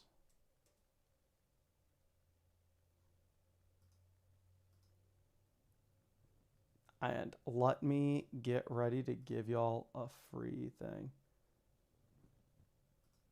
And we're going to finish this draft off anyway. But let's spin this wheel. This will just give us some time to make sure that we can get the thing to the winner. Okay, Little Spartan. Little Spartan, if you were in the chat, please let me know what your flockfantasy.com username is. That way I can go ahead and get you hooked up with a free season pass. Okay. And quarterback-wise, we do have Rodgers as an option. We have Jacoby Brissett. We have Goff. Like, we would have to get pretty lucky to get Jared Goff on the way back, though. And I'll remind y'all again, it's not too late. You can still get the season pass for just $34. This is going to get you access to all the redraft draft assistants, all the redraft draft sheets. And if you use code FLOCK when you sign up to flockfantasy.com, you'll actually get free questions that you can ask me in the live streams during the season as well. And you're going to get access to all the weekly rest of season rankings, weekly rankings, and access to all the other creators that post stuff on the site, which Domain just got their draft sheets out. Land got their draft guide out already as well. And you'll have access to all of that for only $34. Links in the description. It's in the comment section. By far and away the best product that a ton of different people are working on. It's not just myself. It's a ton of the creators that you watch on YouTube. And it's also priced very cheaply. And we got to sell 4,000 of them for me to make up the 150,000 we're spending on the Flock League prize pool. Okay, we got He Is Here. Little Spartan says it should be Bolt Gang. Perfect. Let me write that down. And then I will get you on the list that I'm going to send to the devs to... It's Bolt Gang with just an O, not a 0. Perfect. I got that written down, and I'll get you hooked up with the free season pass soon, my friend. I have a list of 5 people now that we got to get the devs hooked up with that season pass. And maybe we get lucky here. Do we get lucky? The team that has Jamison Williams is after us. Obviously, these teams don't have Amon-Ra St. Brown. This team already has Burrow and Dart. We're about to get Jared Goff paired up with Sam Laporta. We just got very lucky with this team. And then we can't take a running back, of course. Chris Rodriguez goes, we'll take Jared Goff as our QB1. And honestly, getting Goff at 119 saves this team. All of a sudden, this is an exciting draft. And then I think we're going to take Jaden Higgins as well, because we are already pot committed on this Texans offense with Nico and Montgomery. We're already planning on taking CJ Stroud, so might as well snag Jaden Higgins here. So now, running back 1, we have Bijan. Running back 2, Jeremiah Love. Running back 3, Scattaboo. Running back 4, Montgomery. Wide receiver 1, we have Nico. Wide receiver 2, Lemon. Wide receiver 3, Metcalf. Wide receiver 4, Wilson. Wide receiver 5, Jaden Higgins. And then we have QB1, Goff. And tight end 1, Sam Laporta. Okay. Yeah, appreciate you, little Spartan. Now, Fuji says, good night, Mason. Looking forward to seeing the Flock League video. I think we may still put it out when it's done processing in YouTube saying 4 minutes. And then sending the licensing thing to YouTube afterwards. And seeing if they will take the strike off of it.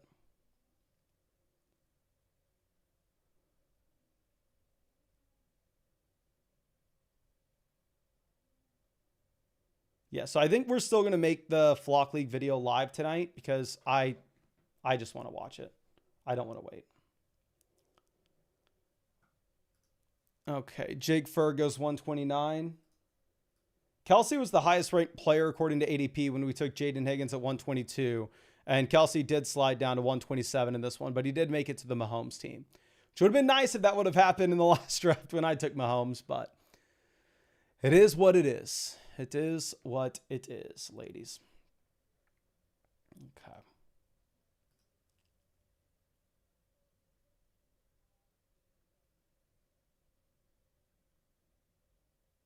Now, Mr. Padilla says, beautiful team. Metcalf, the only bad pick so far. Appreciate it, my guy. Hopefully we get to see you at the meetup this year. Shaheed off 134. We're still taking 3 quarterbacks. I'm going to assume that the draft assistant is going to tell us that we want 3, 5, 7, 3. That's exactly what it says. But I'm going to ignore it, and I'm going to go with 4 running backs. I'm going to say, I know more than you, Mr. Draft Assistant. I think it's more important that I take 8 wide receivers than I take the 5th running back on this team. Woody Marks off.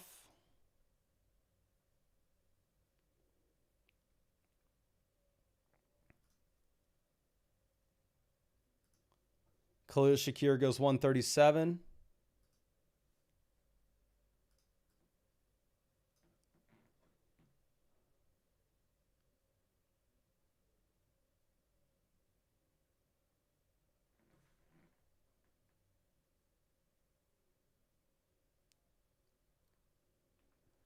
Jonah Coleman goes 140. I don't want to say anything until we're on the clock, because I don't think it's obvious of what we're going to do here with this pick. We're going to take Malik Willis. He has the same buy as Goff, which isn't ideal, but we have stacking options with Willis later.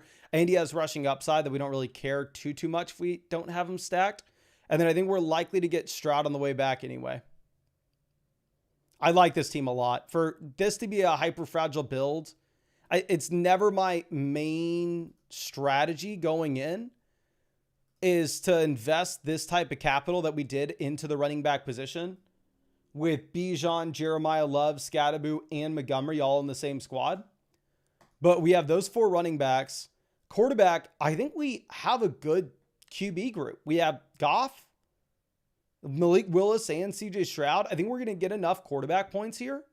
And wide receiver, we have Nico 1, Mekhi Lemon 2, Metcalf 3, Michael Wilson 4, Jaden Higgins 5. We're going to draft 8 total receivers. And then we have Sam Laporta tight end 1, and we're going to get 3 of them. I think this may not be the worst team drafted. Like, I'm surprised we were able to make it work, but I think it's fine. Lotzer says, assistant will say 3 quarterbacks, 3 tight ends anytime you don't take a top 4 QB or top 2 tight end, I noticed. Top 4 QB. No, I see a lot of times where if I take like Drake May, it'll tell me to only take 2 quarterbacks. I think it depends what you do earlier in the draft. Definitely the thing, if you don't take Loveland or Bowers, it will recommend 3 tight ends. Ryan says, Mason, would the season pass work on a 10-team redraft league, ESPN? Yes, the season pass isn't made for people wanting like underdog draft stuff or dynasty league stuff. That's like an annual mother flocker on the site. The season pass is specifically made for people with their ESPN, Yahoo, and sleeper leagues. That's what the season pass is made for. Okay. Now, Bryce Young off 157. And good for us. We want to see the quarterbacks gone now.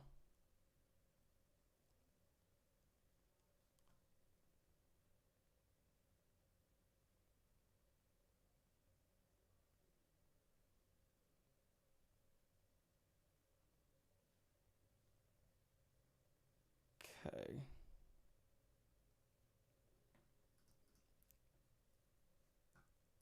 Let me move this back. We need to take 2 more tight ends, and we need to take 3 more receivers. I mean, if we go Schultz, we just have every Houston Texans player known to man.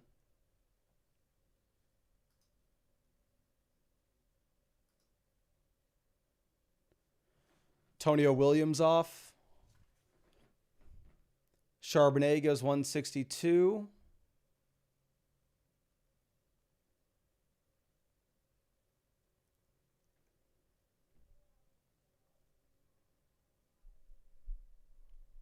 Good. Take the running backs, please.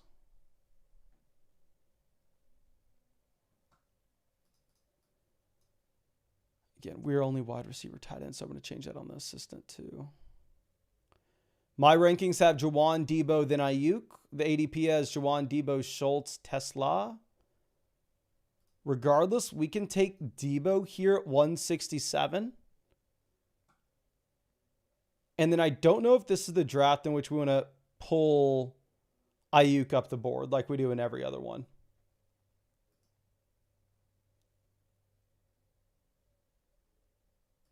Okay.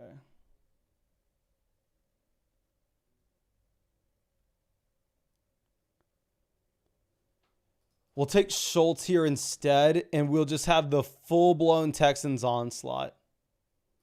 Like, this is the team that we draft, and we go, what if CJ Stroud can get back to what he was in his rookie season? Then in that case, we obviously have Stroud himself paying off big time, but so would Nico, and you would assume so would these other Texans names with how cheap they are, such as Jaden Higgins, Dalton Schultz, and Montgomery. Now, if Stroud face plants, if instead he's the same guy that he was last year or the year prior, then we're cooked. Okay. Zufa, let me show you the thumbnail. I'm waiting, like literally this YouTube video is taking forever to process. I'm just staring at it on the other monitor. This is the thumbnail for the video. We got Zoof out there on the thumbnail. I think it's a pretty good one.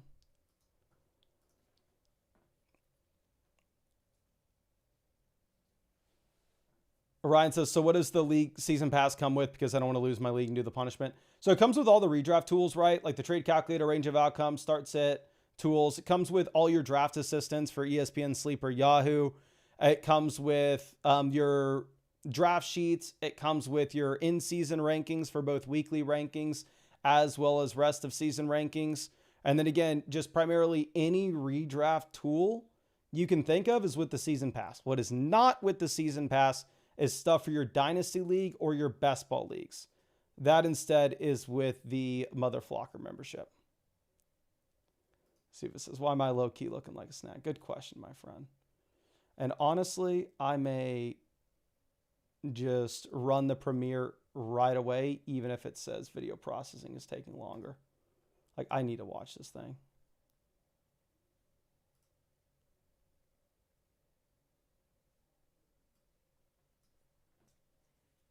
Okay.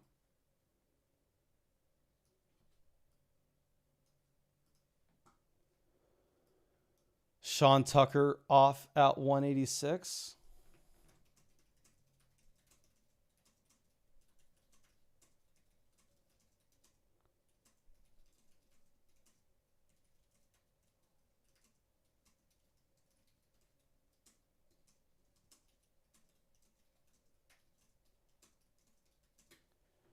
Torrey Horton 188s. And I guess we can go Malik Washington.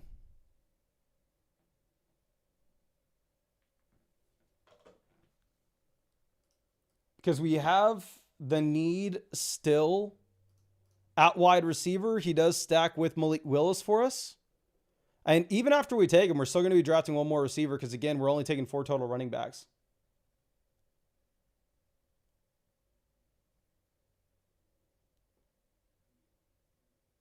Okay.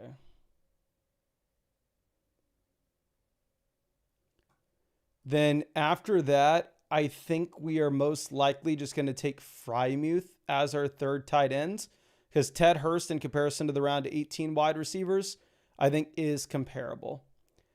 I think this was a really interesting draft. I absolutely hated it early on, but I think we were able to recover. A big reason why is we got very lucky to have the Jared Goff fall to 119, which allowed us to have enough points at the quarterback position.